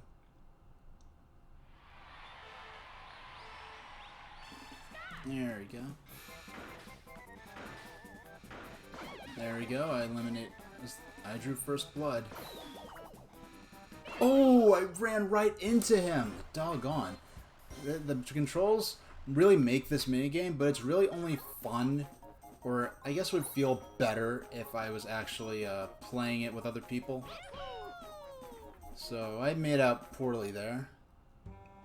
Now Mario has enough. Okay, now my strategy's changed, because when Mario had didn't have enough coins to get a star, I was going to save my mushroom, because even if Mario got there first, he still wouldn't have enough coins for a star. Now he has enough coins for a star already, and if he wins this next minigame or gets some, it's going to be even better off. So, Totem Pole Pound. Now, if you're new to this, the key to Totem Pole Pound is, playing as Luigi, you have to jump. The higher you jump, the more powerful the ground pound will be, and the more it'll pound the totem pole into the ground. So, wait, which one is Z? Okay, I have to remember where my Z was. You press A, and there we go. Whereas, and there's another minigame where you have to pound the ground quickly to flip tiles before other people. That's when you have to, my strategy is to press A and then press Z as quickly as possible. So he does it very quickly. So, let's see. Now wasn't a very good one. What he wanted to do is, no, there we go. That was a nice quick one. Almost as soon as he's in the air, There we go. That was perfect. But then for this, I want to jump as high as I can, then ground pound. Now look at the flavor text here. It's a race to see who will be the first to use hip drops to pound the Totem Brothers into the ground. The Totem Brothers. This is the only reference to characters known as Totem Brothers in all of the Mario universe that I'm aware of. So these bug-eyed things with the teeth, these are the Totem Brothers, apparently. So, A, Z. I'm going to ground pound. Even if you're not doing as quickly... Okay, I'm going to focus for a second so I can get ahead on this, because I do not want Mario to win. Especially since I just lost coins, a lot of coins in that battle minigame.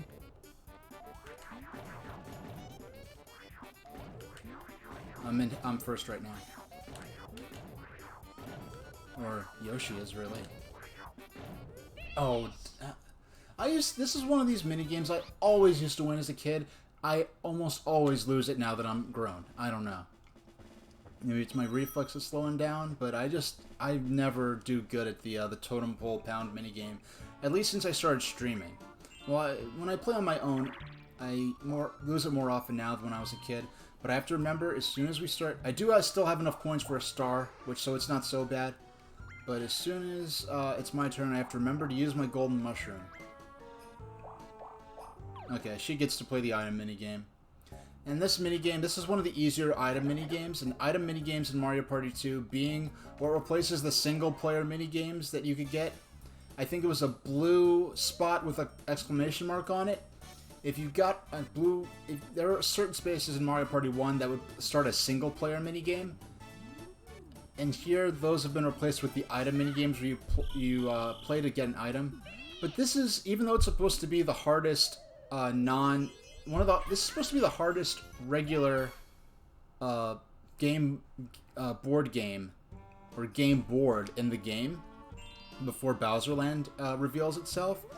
But that's actually one of the easiest item minigames, because you're basically just watching to get which item you want. I think it's as easy, if not even easier, than the easiest item minigame in the map in the entire game, which is the Pirate Land minigame. So we're going to get to roll 3 blocks here. We're trying to get as far as we can, as quickly as we can, and get ahead of Peach and Mario.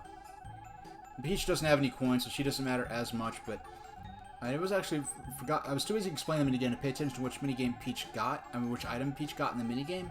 But Mario does have enough coins to get a star, so we're going to try to outpace him. 9. Okay, so we're already doing good.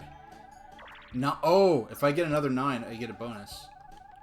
7. Okay, you want to get... We're doing great right now. Do I want to warp? No, we don't want to warp. Now, I forgot what... Yeah, I guess there's partying inside the house at night. I forgot what this does during the day, because it's been a while. 16. Okay, and we got the star. This will keep us firmly in first place. Now, I only have 15 coins, which is not enough for a star, which is not... I want to always have at least 20 coins. Because when you have 20 coins, you could always afford the star. I call that... Being viable, to me, is at least having 20 coins, but I'm already in first place, so... You rarely get opportunities to buy stars rapidly in succession anyway. 10... Okay, we're down to only 10 coins. We only have to win one minigame to have... If I only had one more... If I rolled an 8 instead of a 7 on my last dice block for the golden mushroom, I would have gotten to land on the bank space, which means that I get the jackpot that is inside the bank whenever a player passes the bank space, and any bank space on the game board counts collectively. It's not like each bank space is its own bank. It's just the bank... Any bank space on the board... When a player crosses it, they have to give 5 coins to the bank, but when a player lands in the bank space, they actually get to keep that jackpot. Mario, you suck. And I have the AI set for hard mode too. There's an extra hard AI setting, but you can only play that in the minigame only options. If there was an extra hard mode, I would probably set the AI to it in most cases during the game board play. Okay, I was about to say, you better not take coins from me, because I only have 13, and that... That's not how the AI works. The AI is fairly predictable in terms of how they'll play the... Oh, excuse me. I have to stop doing that. AI is pretty predictable in terms of how they'll play the maps. What's interesting about the AI is that they'll choose a dead end if a dead end is the optimal way to progress. They'll choose that option even if the game board has an obstacle in the way that won't let them actually travel along that route. And what that kind of signals to me is that I guess the game board AI, like that I guess different functions of the AI in this aren't working together. Because if the AI for the characters was thinking three-dimensionally, I guess they wouldn't have bothered just selecting that. Now, if Peach, my partner here, was in a particular situation where them getting 10 coins would let them get a star instead of me the next turn, I would deliberately lose this minigame on purpose, or at least try to. But there's nothing like that going on right now, so I'm just going to go ahead and actually try to win. Now, if I was playing with 3 other humans, the thing to do would be to try to convincingly act like I was trying to win, but not. Because if I made it too obvious, I could end up probably starting an argument with the person whose team I was on for the minigame. Because, yeah, you're teammates for the moment, but once this is over, you're back to, I don't know why, I just did not do that good at that. Yes, it's true, I was adjusting my PC volume while I was going for that last goal. Actually, let me untangle my wires, because it kind of looks silly. And once again, I hit the trigger that...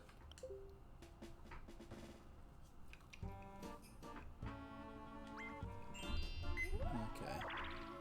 In about 90 minutes I'll end the stream. About 90 minutes from now, so around 7:30 Eastern Standard Time I'll probably end it. We'll see how far we can get. Yes! Okay. That makes up for not winning that minigame. So we're getting into the late game here. We're in the back half of the game. I have 4 stars. I believe I have the coin star, which is the bonus star at the end. So I believe I've gotten the most coins out of anyone. Not holding the most coins at the moment, but the most... I've held the most... I'm the person who has held the most coins at any one time. As well as the person I think I've won the most coins in minigames. I usually am, no matter how bad I'm doing in general. So, lights out. Okay, this game I'm just counting as an instant win for myself. And of course, being that cocky will get me my comeuppance more often than not, but I just want to get the glare off the gamepad screen there. The glare from my lighting. I want it to be too distracting. But what this AI is trying to do is, it's trying to simulate a human player, how a human player would act having this limited lighting. And the way that they try to simulate the computer player holding the hammer, instead of a human player not being able to function, or trying to simulate them making up for the lack of light, is to, however they program this, me running around in circles, the computer player never gets to me. The only time I've lost when I'm on the light bulb team of this minigame with a bunch of AIs is if one of the other characters somehow shoves me into the character with the hammer, which has happened on stream, but it very rarely happens in general. Now, when I'm the player with the hammer, I just destroy the other players. The way the AI is programmed, if there's one human player, okay, she's probably going to try to steal some coins from me. And I have to press A to try to ward him off. Okay. That was terrifying. I could only get 21 coins. That is a massive pitfall for only paying, I think, 5 coins to send him to steal coins from me. Fortunately, I mean, I'm so far ahead, I feel very confident in my lead. But once we get to the last 5 turns, I think, it'll turn into a mode where I'm really rolling low lately. 2 players landing on space will initiate a duel, and then on top of that, the coin spots all the blue spots normally give you 3 coins, and the red spots normally take away 3 coins. And the last 5 turns, landing on blue gives you 6 coins, and landing on red takes away 6 coins. So the stakes are escalated a lot. A lot more coins are put into play, a lot more chances to lose or win coins in duels. So, and even if I don't win, the more coins are put into play, the better off. He's going straight for the magic lamp.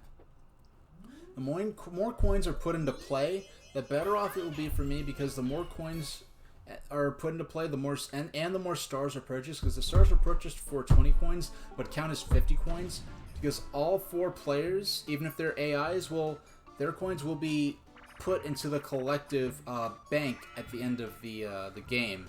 And the collective bank is what's used to purchase the mini games that we could then use to play modes other than these main adventure board game maps.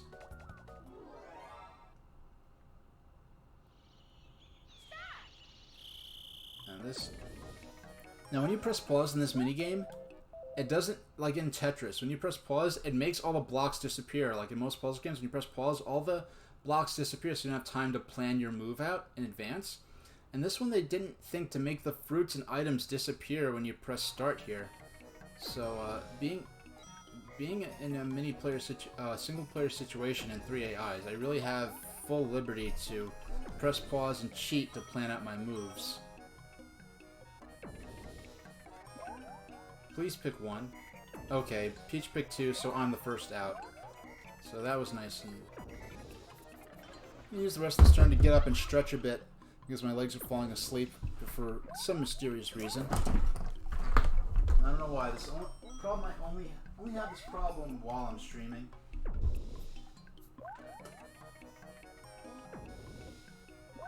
I could sit in the same chair when I am not streaming, and I have no problems. And for longer periods of time than when I'm streaming. But once I start streaming, all of a sudden, when I sit in that same chair, it becomes a problem. Let's get up, get circulation flowing. I'm keeping an eye on the monitor.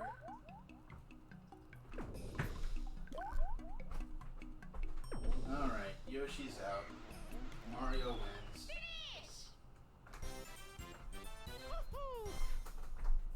So, excuse me, I am back. And I am still in first. I didn't win that minigame though. Fortunately, nothing was depending on me winning that. It's not like I was 1 spot in front of Toad and only had 10 coins, needed the other 10 coins in order to get my star. If that was what was going on, that would have been a very bad time just then.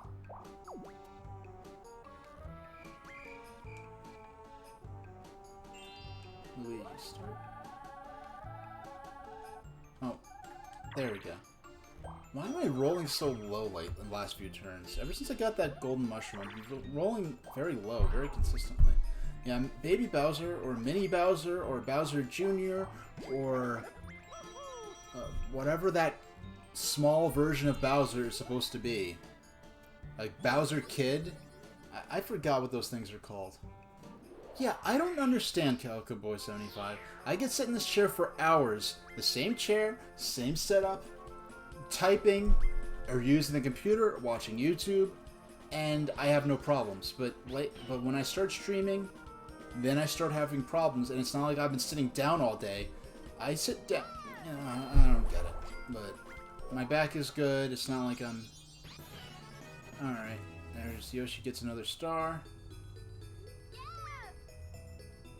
And the funny thing is, if I scheduled a doctor's appointment right now, the doctor's appointment would probably be conducted using my streaming microphone and camera setup to have a virtual visit with a doctor, which I've actually already had a virtual doctor visit since this this pandemic started. So, all right, gets a star. Let's see if he gets. He's gonna go for the magic lamp again. Or at least he would if he's smart. I mean, whenever the magic lamp's available, there's almost nothing more valuable than the magic lamp. And then paying attention just to see if I wanted the magic lamp.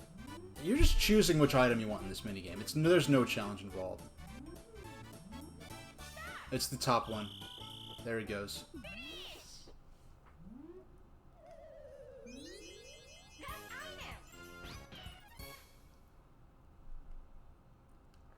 Alright.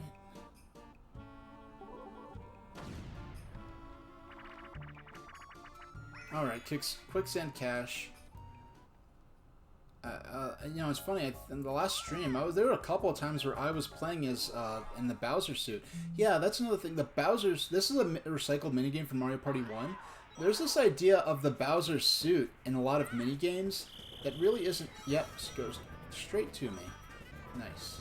That really isn't explored in later, or at least in Mario Party 2, they don't, now, you could get tempted into trying to go for the coin bags, which you can end up getting sucked in, and if you get sucked in, you get to keep the coins you already have, but you don't earn any more for the rest of the minigame. So you really are better off just sticking up here, waiting for the coins to come to you. I tied for second. Peach got the most. If the person playing the Bowser suit plays well, they do have the main opportunity to grab. Okay, we're down to the last 5 turns. Luigi's first, Mario's second, Yoshi's third, and Peach is in last place. And Koopa's gonna give 10 coins to whoever thinks Peach will be the winner. I think it's purely random who Koopa will give the 10 coins to. And he's just talking about the rules for the last few turns. If 2 players land in the same space, a duel minigame begins, and the duel minigames are unique to each map and are themed appropriately. In Pirate Land, the duel minigame is a sword duel.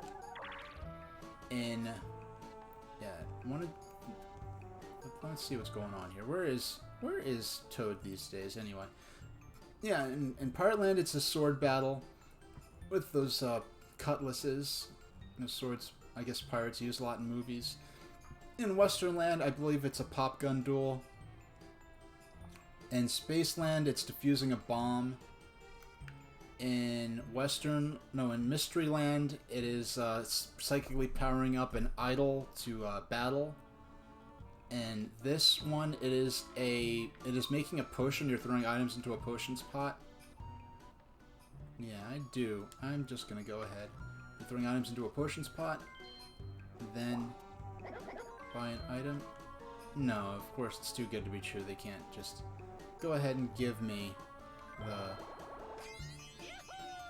the magic lamp. 1, 2, 3, 4. Try to get to them. Well, actually, I might as well make the left here, because that would put me probably in better range to be more likely to get to the star quicker than if I made the other choice. Yeah, and this one you're making potions. In Bowser Land, the dual minigame is a rock, paper, scissors game where it's just pure random chance. So there's no real skill involved, you just have a 1 in 3 chance of winning. 1 in 3 chance of either winning or getting a tie. Then, and in the last 5 turns, as I mentioned a few minutes ago, all of the spaces are worth double their coin value, so blue spaces give you 6 instead of 3, and red spaces take away 6 instead of 3. But usually it's more a matter of getting... Okay. Yeah, like I said, use the golden mushroom. It'll put me more in the path of getting to...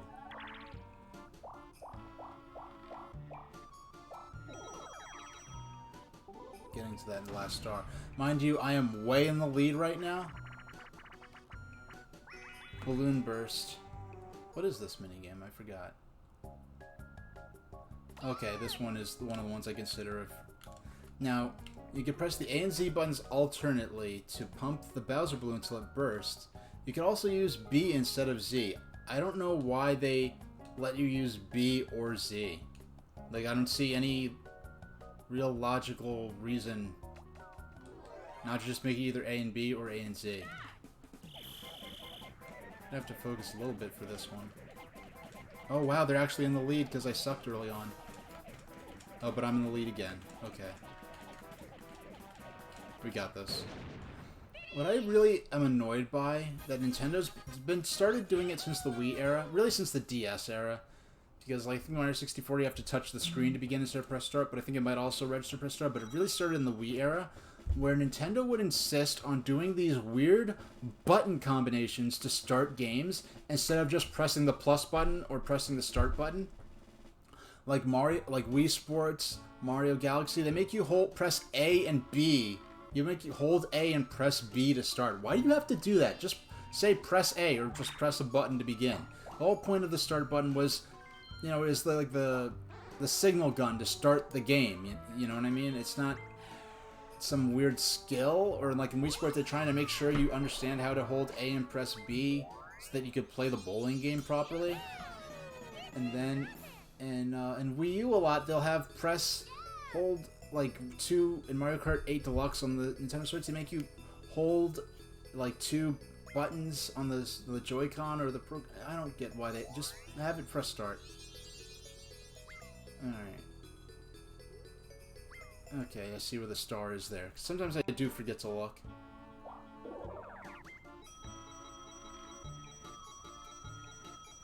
It wouldn't have been bad if she got a star there, because that would have...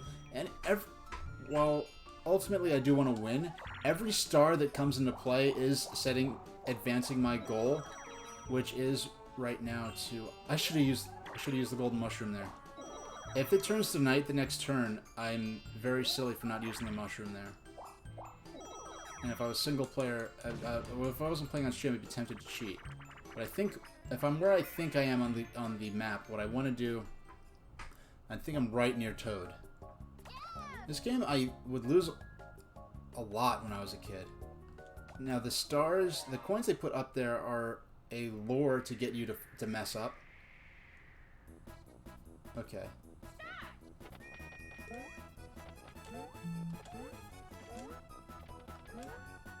Don't even go for that coin. That just get one extra input to mess up your timing. Oh! Should have held back, I guess, during the conveyor belt part. But a lot of times, even if I get to the end, I still don't win. Because it's often by a matter of frames that you win or... You never actually show what you're going between on these platforms. If it's like between 2 buildings... I always would like to think it was between 2 airships or something like that. Because airships are a thing in the Mario world.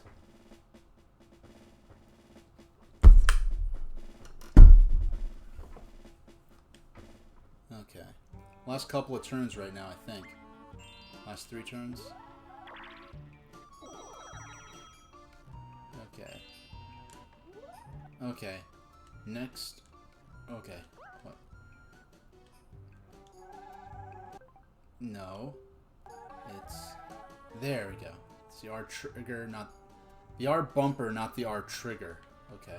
No, actually, I'm not as close to Toad as I thought I was. But, I'm gonna go ahead and use my gold mushroom. Because it'll free me up. If I land on a minigame space, I do want to be able to get an item anyway. 4... 9. Okay, now we're doing good. Now we're doing good. 10. Okay, this is nice. We're gonna pay for him to move. And if this was at night, I was worried last turn. Yeah, it turns into day, then cloudy day, then night, then sunrise, and then day. If it's not during day or night, fully day or night. I mean, it shifts by turn, but it's ultimately either fully day or fully night.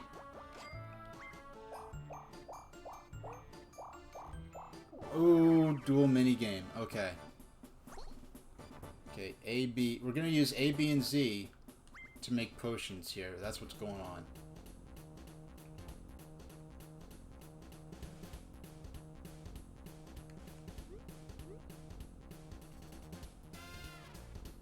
Yeah, Mario's way more. I don't want to risk more than 13. I'm gonna set myself up so that even if I lose, I'm gonna still have... Actually, yeah. No. There we go. I'm gonna use A, B, and Z. A, B, Z. Stew the best mushroom brew by putting the proper ingredients into the pot. There are 3 types of mushrooms. Add them in the order Groomba tells you, and don't delay. Press the A button for blue, the B button for green, and the Z button for gray mushrooms. Okay.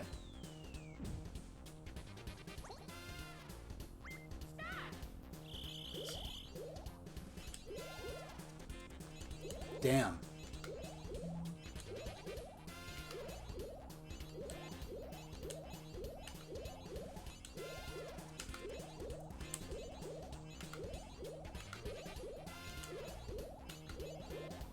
Now this is one of those minigames that by far feels a lot fairer when you're playing with another human being, because the AI always knows how to do it, whereas me, I haven't done that. I haven't played that minigame at least since last year, if not more so. Mario's gonna win. Wow, I won! I did not expect to win that. Because I messed up a couple of times, and I know it seems like Mario was getting in the ingredients quicker. Okay. So I made out pretty good. I was not expecting to win that based on my performance. If I won, it was by a matter of it was by a narrow margin, I'm sure. Yeah.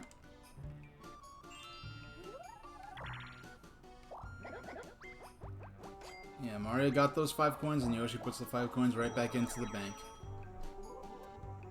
Alright. Move to the music.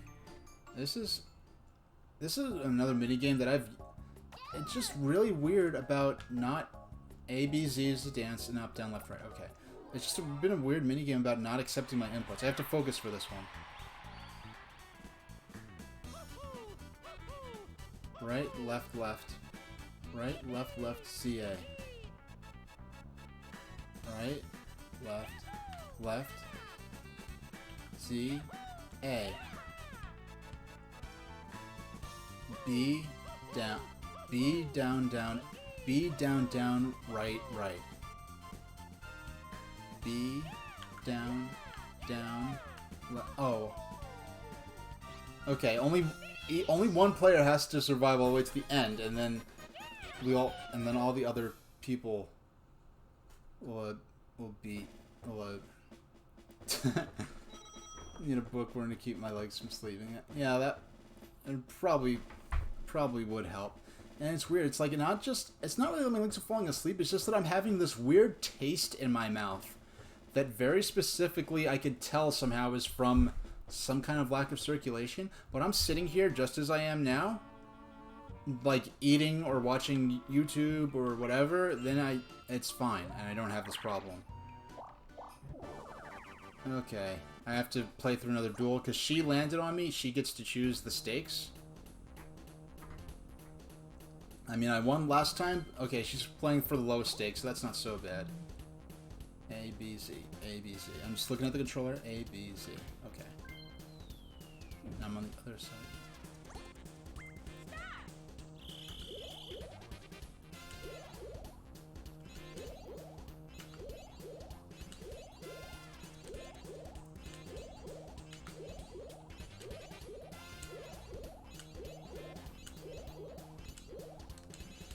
How did... It just did not... It did not take in one of my inputs. I swear. It did not take in one... It just flat out ignored an input. I fully felt the trigger go down. I felt the click, and it just did not register.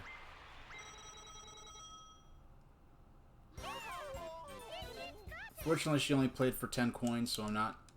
you know, it wasn't a big deal. Now, at 101 coins, she may be in the running... She may have the coin store right now. Or she may be on the way to getting... Okay. That makes up for the minigame. More than makes up for the minigame. But I would have rather that had been a star. I mean, I'm already in first. I believe I have got it... I believe I've got it in the bag to get the next star. I don't know if I can get in the next 2 turns or not.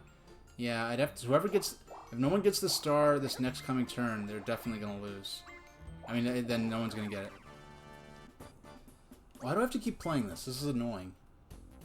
Because all four of us are in the same little corner of the board trying to go for that last star of the game. Oh, Yoshi, you're playing dirty. You're playing to win. You're playing to take me out, huh? Okay.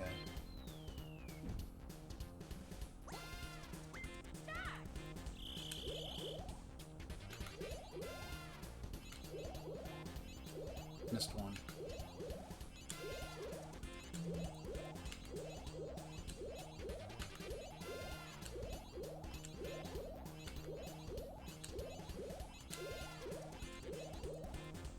Okay, at least I got all but one. I have a good chance. Okay. Alright, now I've that definitely made up for... Okay, I've got the coin star back from Peach. If she had it before, I definitely have it now. If she had it before, I'm definitely gonna have it now. Okay. I rarely get deep sea salvage. That's the ones that are highlighted in the minigame roulette.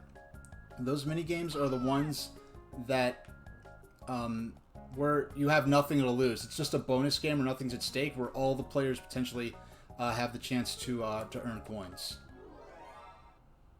They come up very rarely. They're considered sort of bonus games.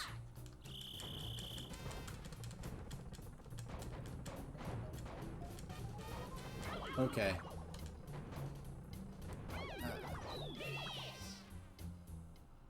I didn't move out the way much. I was more focusing on trying to get Peach out as quick as possible. Because it set me up so I had that direct shot at Peach. But I didn't... I was kind of ignoring Yoshi. But, okay. This is the last turn, guys.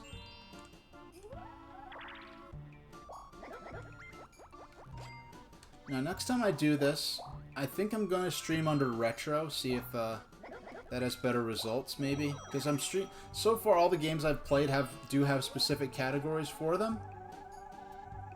Okay. If I roll high here, I get the next star. Okay. Okay. No, someone... Okay. No. Yeah, I'm not getting that next star. Oh, item shop can't be... You can't use the... Let's see if there's anything good. 1, 2, 3, 4, 5. Okay. I'll land on a happening spot, which will help put me... Not back in Kingdom Track, but landing on the happening spot will help me be in the running for the happening star. 5, 4, 3, 2. So if I land there, I'll definitely get the happening spot. 1, 2, 3, 4. Oh, how cruel is that? 1, 2, 3, 4, 5. I was only 2 away from grabbing that star guaranteed. But 1, 2, 3, 4. Okay, but I have the chance between either getting the... I could either land on the battle royale space, where I could win more coins. I could win coins from the other players, which will not put more coins into play. And I do believe I already have the coin star clinched for having the most coins during the match. Whereas if I go left, I will potentially get the happening space. Will potentially get me the happening star. I was gonna say, and it will put more coins into play, but the bonus stars are already going to be handed out no matter what, so that it's not like an additional star will be put into play. That star is inevitably going to be put into play at the end, just by virtue of it being handed out one way or another. So I actually am gonna go ahead and see if I can just put a little gravy on top of my predicted victory by having more coins. Now, if this doesn't go my way, there's no way I'm going to be able to prevent Peach from being able to afford the star. But, you know, it would be nice if I'm able to. Okay, and it's a minigame that I usually win. Let's see what happens. Let's see how this goes. And it looks like, judging by... Hey, Kyle TX5000, we're about to finish... We played WarioWare earlier, and which was my first Game Boy Advance game. I want to show you real quick. This is my my layout for WarioWare. So when I'm in the Game Boy Advance aspect ratio, it fully fills out the screen, because Game Boy Advance is slightly widescreen. What was advertised at the time as widescreen, which is now kind of a joke considering that aspect ratio widescreen, but it was definitely a lot wider than the Game Boy Color, to the point where the intro to Super Mario Advance, which I will be playing eventually, it starts off with the intro in the Game Boy Color and Game Boy Pocket aspect ratio, and then it expands it to the Game Boy Advance aspect ratio to sort of highlight the screen size improvement. Oh, am I gonna get this one? I usually get this one. Yeah, Mario didn't even start. What happened to Mario's AI? He didn't even start start drilling. Mario didn't even try. It's like the AI just hung up or something. That is so weird. Okay. Yeah, I thought it might be a little annoying not to have it full screen, as it were. But I wanted to give a bit of the flavor of how it would have been to play the game at the time on the hardware that was out. Now, at the time they were making WarioWare Inc., the Game Boy Advance SP had just came out, or was just announced. I told this if you watch the VOD during the WarioWare section, but this is the last turn. I'm gonna go into Bowser Land. Once we tally the final score, I'm probably gonna win this. But once we tally the final score, Bowser Land, the last game board map, will appear.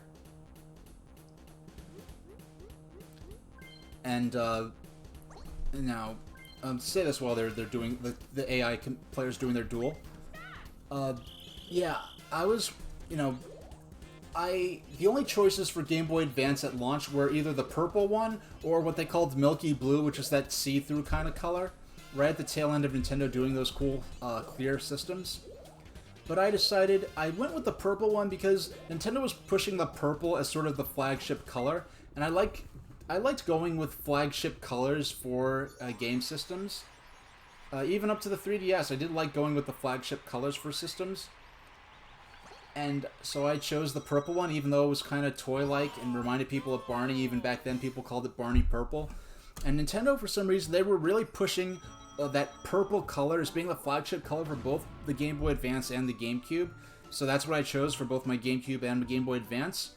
But being a self-conscious high school student, I did grow tired of the purple Game Boy Game Boy Advance very quickly, and so I wanted. As soon as they announced the Game Boy Advance SP, it's like, okay, so it's a folding design that looks a lot like the cell phones at the time, back when having a cell phone alone was enough to make you a cool kid.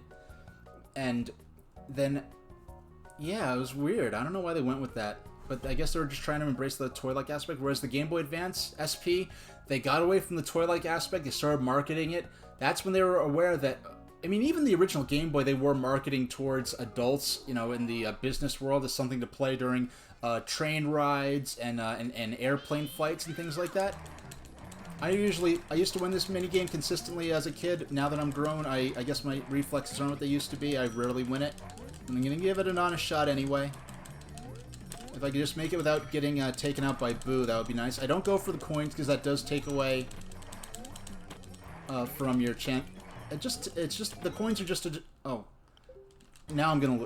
Okay, I accidentally hit the shoulder triggers, which would not have been there on the original N64 controller.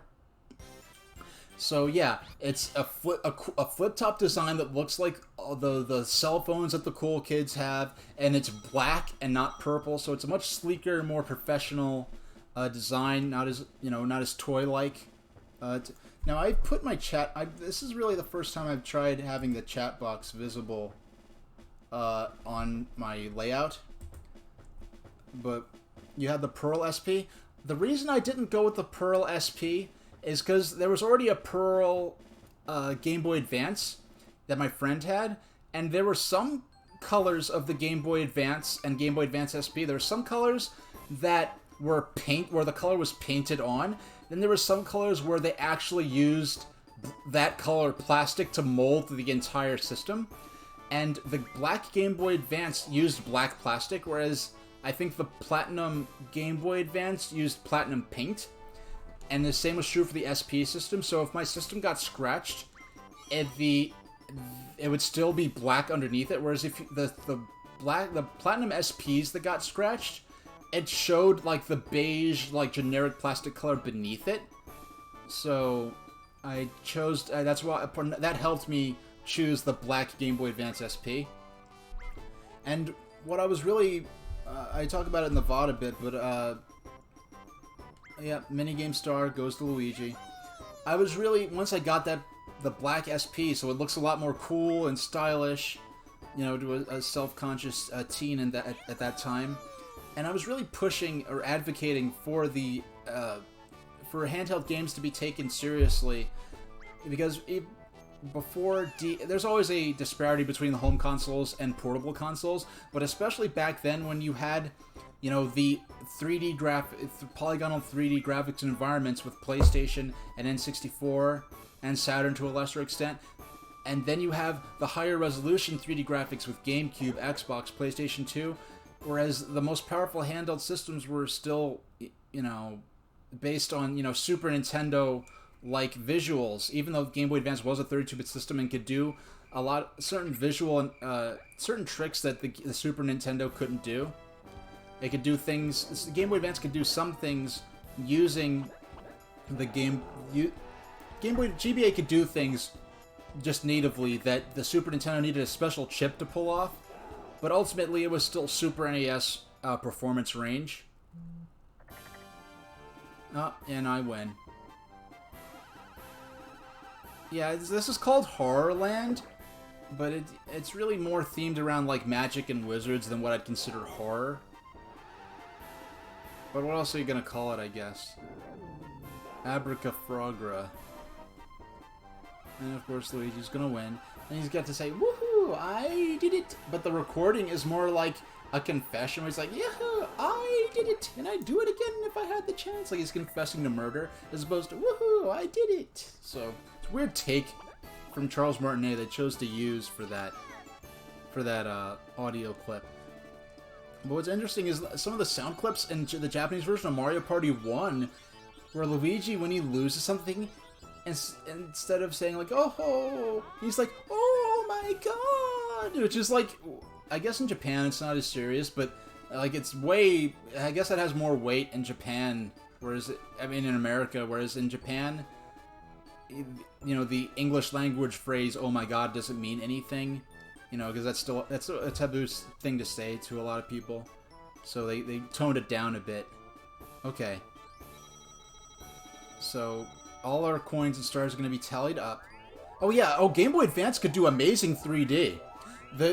Actually, when I got my Game Boy Advance SP, the game I got was Super Monkey Ball Jr. That game had incredibly... Yes, it did suffer because of the D-pad instead of an analog stick, but that game had incredible 3D, and I think Super Monkey Ball Jr., the 3D was very smooth. Oh, and now we have the plot progression here where Bowser and his little clones have kidnapped Toad. Huh? What happened to Toad? He's out sick with a cold, but forget about that. A new theme park just opened. Come on, let's go check it out. And now the only map I can choose is Bowser Land. I'm gonna keep talking about some of the top. Let's go. I'm gonna give myself 5 minutes just to pick up, because I want to finish Bowser Land in this stream. So let's set up the board gameplay for Bowser Land. Let's just set things up, and then I'll take a 5-minute break, just so I can stretch a bit, and then I want to. Because typically I might end the stream about halfway through playing through this. Because I'm playing through shorter sessions so I can get through the main game and save up a lot of coins quicker. But what I want to do is go ahead and set this up.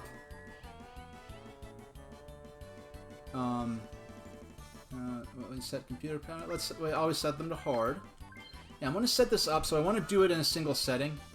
Yeah, like some of the...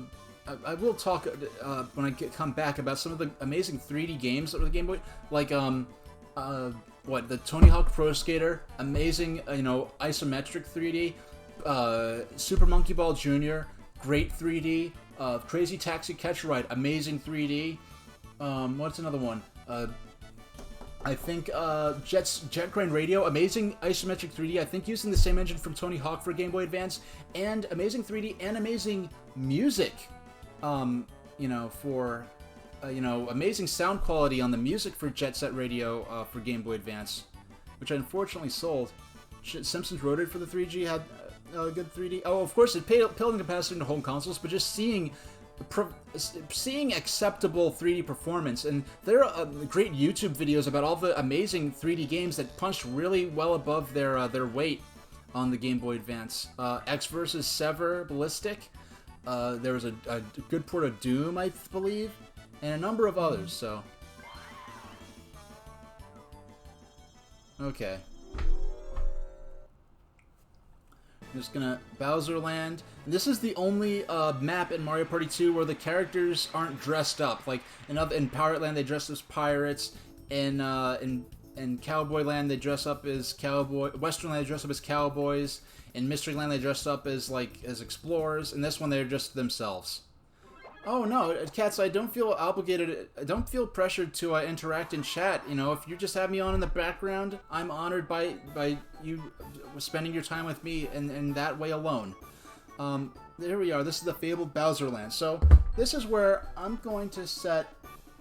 I'll be back in. I'll set 6 minutes, 5 minutes for me just to get up and stretch a bit and refill my water bottle. So, because I want to beat Bowser Land this stream. So we're gonna play a short session, only 20 turns, and I'm gonna save in case for some reason the game crashes or something that we don't lose a lot of progress.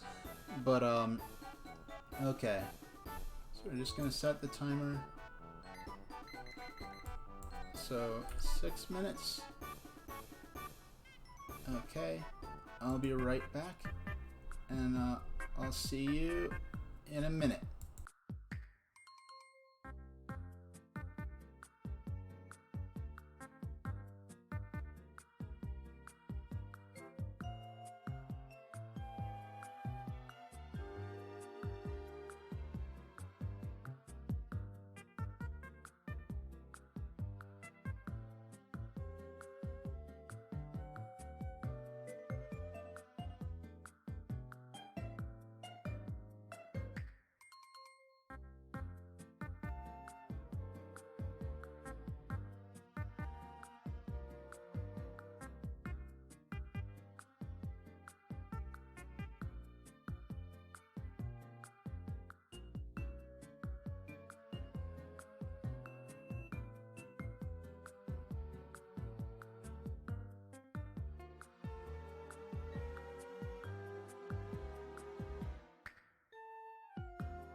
Okay, I'm back, and I'm a little paranoid because,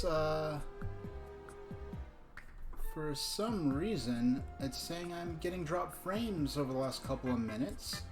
And when I first started the stream, I was getting dropped frames, but then it stopped, and it was very good for a long time. And now it's starting up again, so...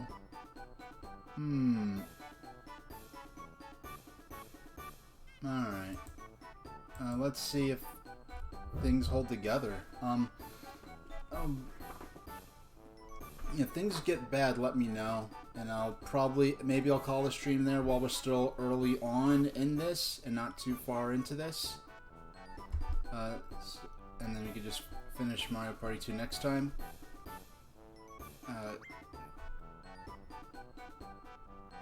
Oh wow, I'm just catching up with my chat.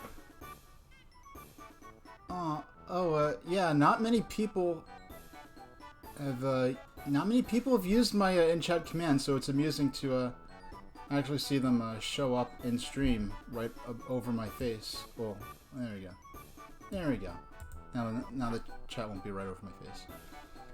Yeah, I forgot I wrote that command for the backstory on my Wii U. 12% over the last 2 minutes. Okay. Now, I mean, I've had times when people are telling me, oh, it's fine, you know, the stream looks fine, but then I look back at the VOD, like the command scrolling along the bottom of the screen, just like my, you know, my info bar, it just looks so bad. Like, it looks like a flip book. It's like jittering around. And no one else is using the internet in the house, so it can't be that. I don't know why things were fine, then I went on break and I came back and it's bad all of a sudden. But let's give it a shot, and if things don't hold together, I'll just call it there. Bowser is truly wonderfully great. Bowser is the true superstar. Even if you collect 1,000,000 stars, you'll never defeat Bowser. Never, never, ever, even though we've just done it like 7 different times. Let's see, Space Cowboy. No.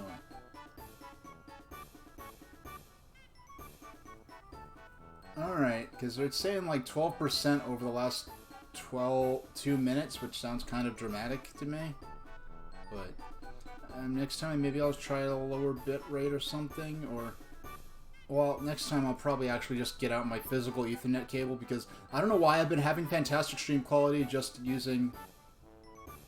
Yeah, but it just looks bad. So what I'm probably going to do when I upload this, I'm probably going to YouTube, which I was working on earlier, is like putting more streams up, getting more streams ready for YouTube. Working on getting them up. I'm probably just going to actually put my personal on PC recording up rather than the video of the stream. Plus I won't have to waste time downloading it from Twitch, because Twitch shows it how it was seen, whereas my personal recording shows how it was from, you know, how the actual video was, as opposed to how it was broadcast. Well, we must decide turn order to begin this impossible quest. He was beaten in Pirate Land. He was beaten in Western Land. He was beaten in Space Land. He was beaten in Mystery Land and in Wizard Land, or Horror Land. But he thinks because it's its own theme park, now he's magically going to win.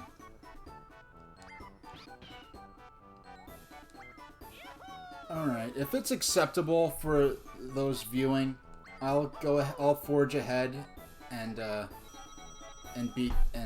complete this. And next time, because I've been getting phenomenal results using my chintzy little Wi-Fi adapter. That's just a little USB stick they included with the PC, so that they could technically say it included Wi-Fi. It's like a throwaway item almost. The Wi-Fi adapter they came with. I tested it. Did a test stream using the wireless connection just to see how bad it was, because I wasn't expecting it to be acceptable, but it came out great. So I've been using that ever since. I will try using.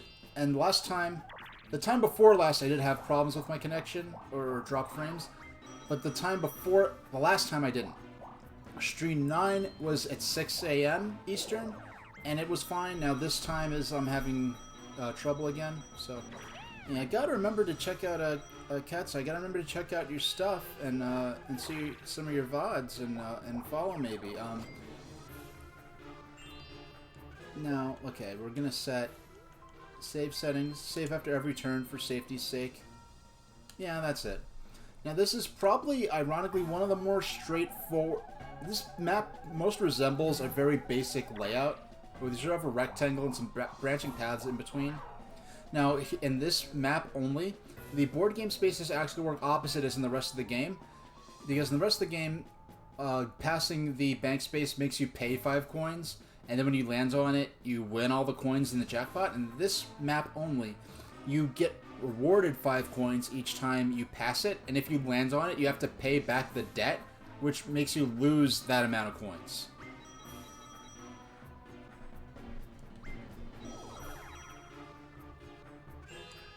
As long as it's acceptable enough that you can hear what I'm saying and follow the gameplay well.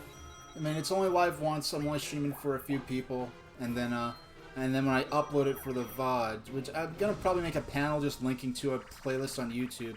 I know I've said that every stream, but I have been working, or even just earlier today, on getting those videos ready. And we once again have this AI where the person with the hammer, it's attempting to simulate a confused human playing without full light. And something about the way that AI is programmed, or those behaviors are programmed, the player has... They're able to knock out the computer players who are simulating being humans running around with the light bulbs, but it is totally baffled by a human being just running in circles. I guess it's just not programmed to expect that. So. And when I do have the hammer, I've only... Yeah. The only GameCube Mario Party I played is Mario Party 4. And I did play the first Mario, I think it was Mario Party 9 on the Wii, the first one with the changed rule set where you're moving around together in the car and collecting mini-stars. I rented that from the library once, or rather borrowed it because it was for free. You could borrow from my old local library just like you could borrow books, which was neat. So I played that once, and only once. I did enjoy it, but once again, I was only playing myself. I've only played Mario Party games myself, so I can't speak much to the multiplayer value, just my single player experience. I played I have Mario Party 4 because we rented it from Blockbuster, and for whatever reason, we just never returned it.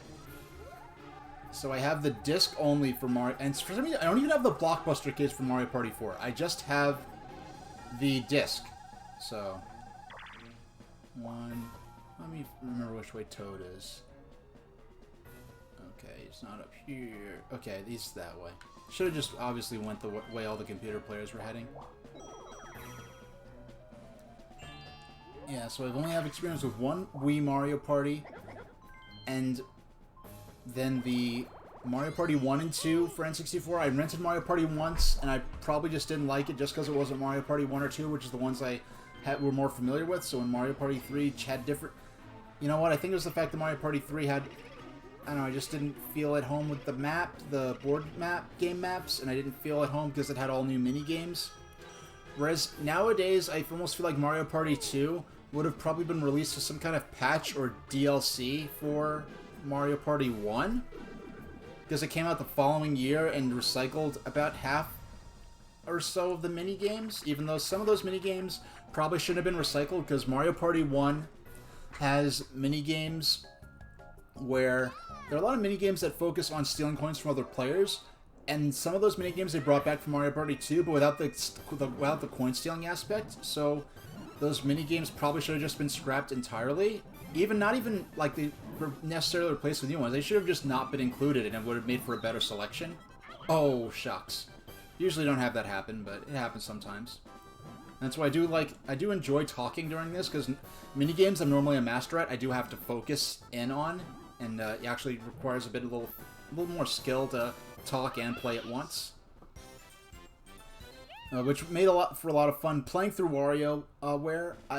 In WarioWare, I played through the single player. I played through each of the main maps once and got to the end credits.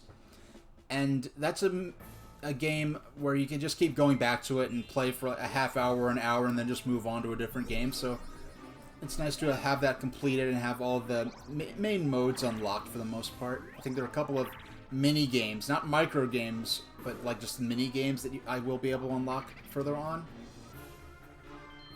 And I'll be playing that again on Thursday. Or even deliberately holding on to games. Yeah, I didn't have any real... There was no real... And the thing is, once we didn't bring it back, we couldn't afford all the late fees and didn't want to pay for the game entirely, so there was no real advantage. We weren't trying to... I didn't like Mario Party 4 so much that we kept it. Just somehow, it just ended up accidentally happening that we just didn't take it back. And so we just never went back to... So the next time we went back to Blockbuster was in 2000. I think it was right before the last Harry Potter. I think it was right before Harry Potter and the Deathly Hallows Part 2 came out. So it was like 2012, I think. We wanted to rent Deathly Hallows Part 1 to catch up with it, me and my mom. So we went to... So this is 2012. We went to Blockbuster, and they just didn't have it. And I was kind of shocked they didn't have it. And they're saying, oh, if you go to the Blockbuster website, you could rent it there. And it's like, I don't want to go to the Blockbuster website, have to wait for them to deliver the DVD. So we just went to Best Buy and bought the DVD outright. And that was the last time we went to Blockbuster. And even by then, it was kind of a shell of its former self. They were selling as many DVDs outright as they were renting them. And that's the last time I went to my local Blockbuster, which was the last time I went to Blockbuster in general. Now, this battle minigame, you have no control. I mean, yeah, you get to pick your poison, but your odds of winning and your relative helplessness are just as bad as in Day at the Races, but because just something about this makes it much more fun. Sizable delay between my message being sent and then reaching your end. Yeah, I think I have delay on or something like that. Because I don't have a lot of chatters right now, maybe I'll turn the latency off and see how it goes. I only got one spam message my last stream. It was just like an offshore casino or something like that, and I just click it off. Maybe if sometime when I have more chatters, I'll put the delay back on, because then it's more useful for moderation purposes. Because I haven't even enlisted any moderators yet, because I really just haven't needed them. I mean, just the fact that I have regulars at this point is more than I'd ever hope for. So, and just take it as it comes, and maybe it's adding up.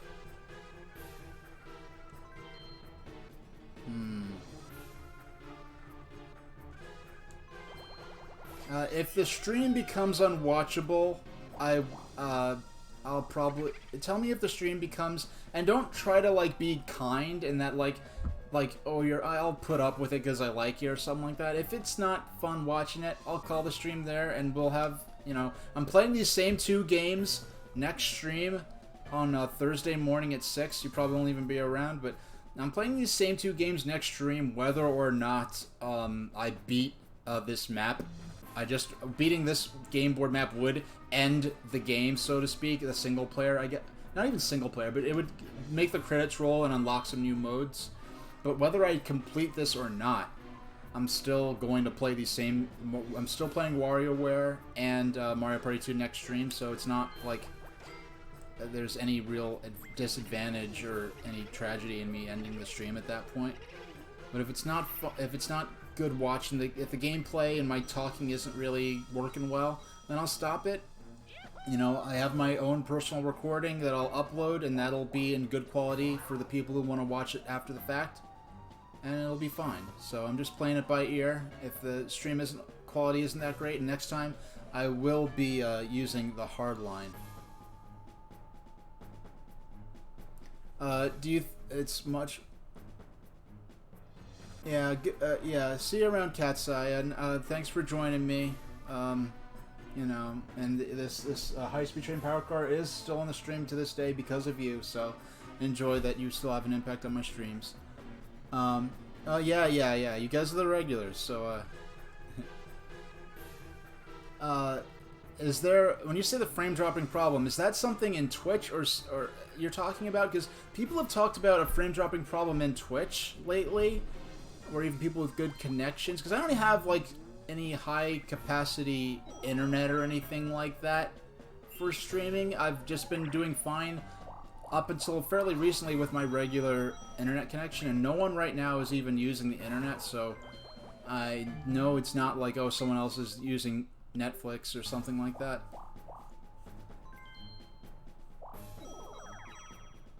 Yeah, next time I'll use my physical Ethernet cable and see if, well, see if that gives me better results next time I do an afternoon stream. Well, actually, just in the morning stream, I'll just see if... Because last time we did a morning stream, it was like 6 a.m. Eastern Standard, and I had no connection problems, which made me wonder, okay, was it the time of day? And plus, someone was watching TV, but I don't think they were streaming, so I don't think that should have been a problem.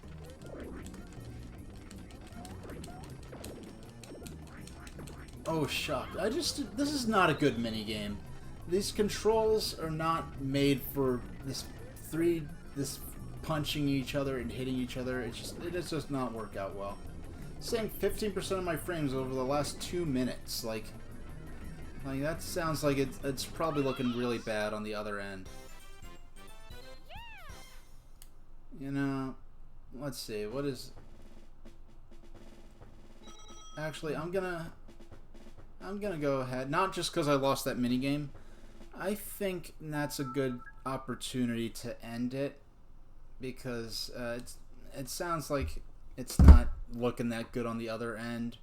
And then the next time I play, I have most of that entire run through of Bowser Land to go through, and we'll beat the game then. Or beat the game. I mean, it's just...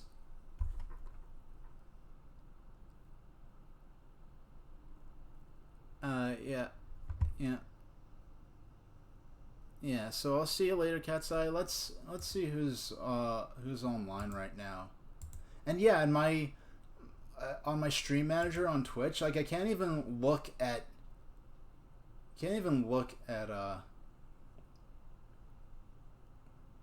okay, well let's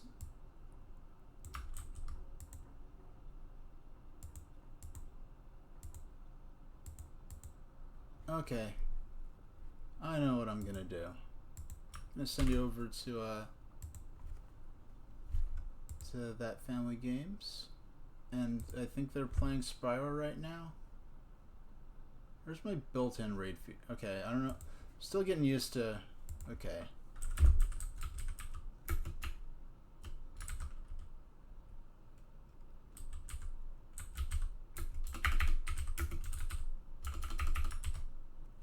Okay. Did I do it? Okay, we're about... Okay. Yeah, this should work.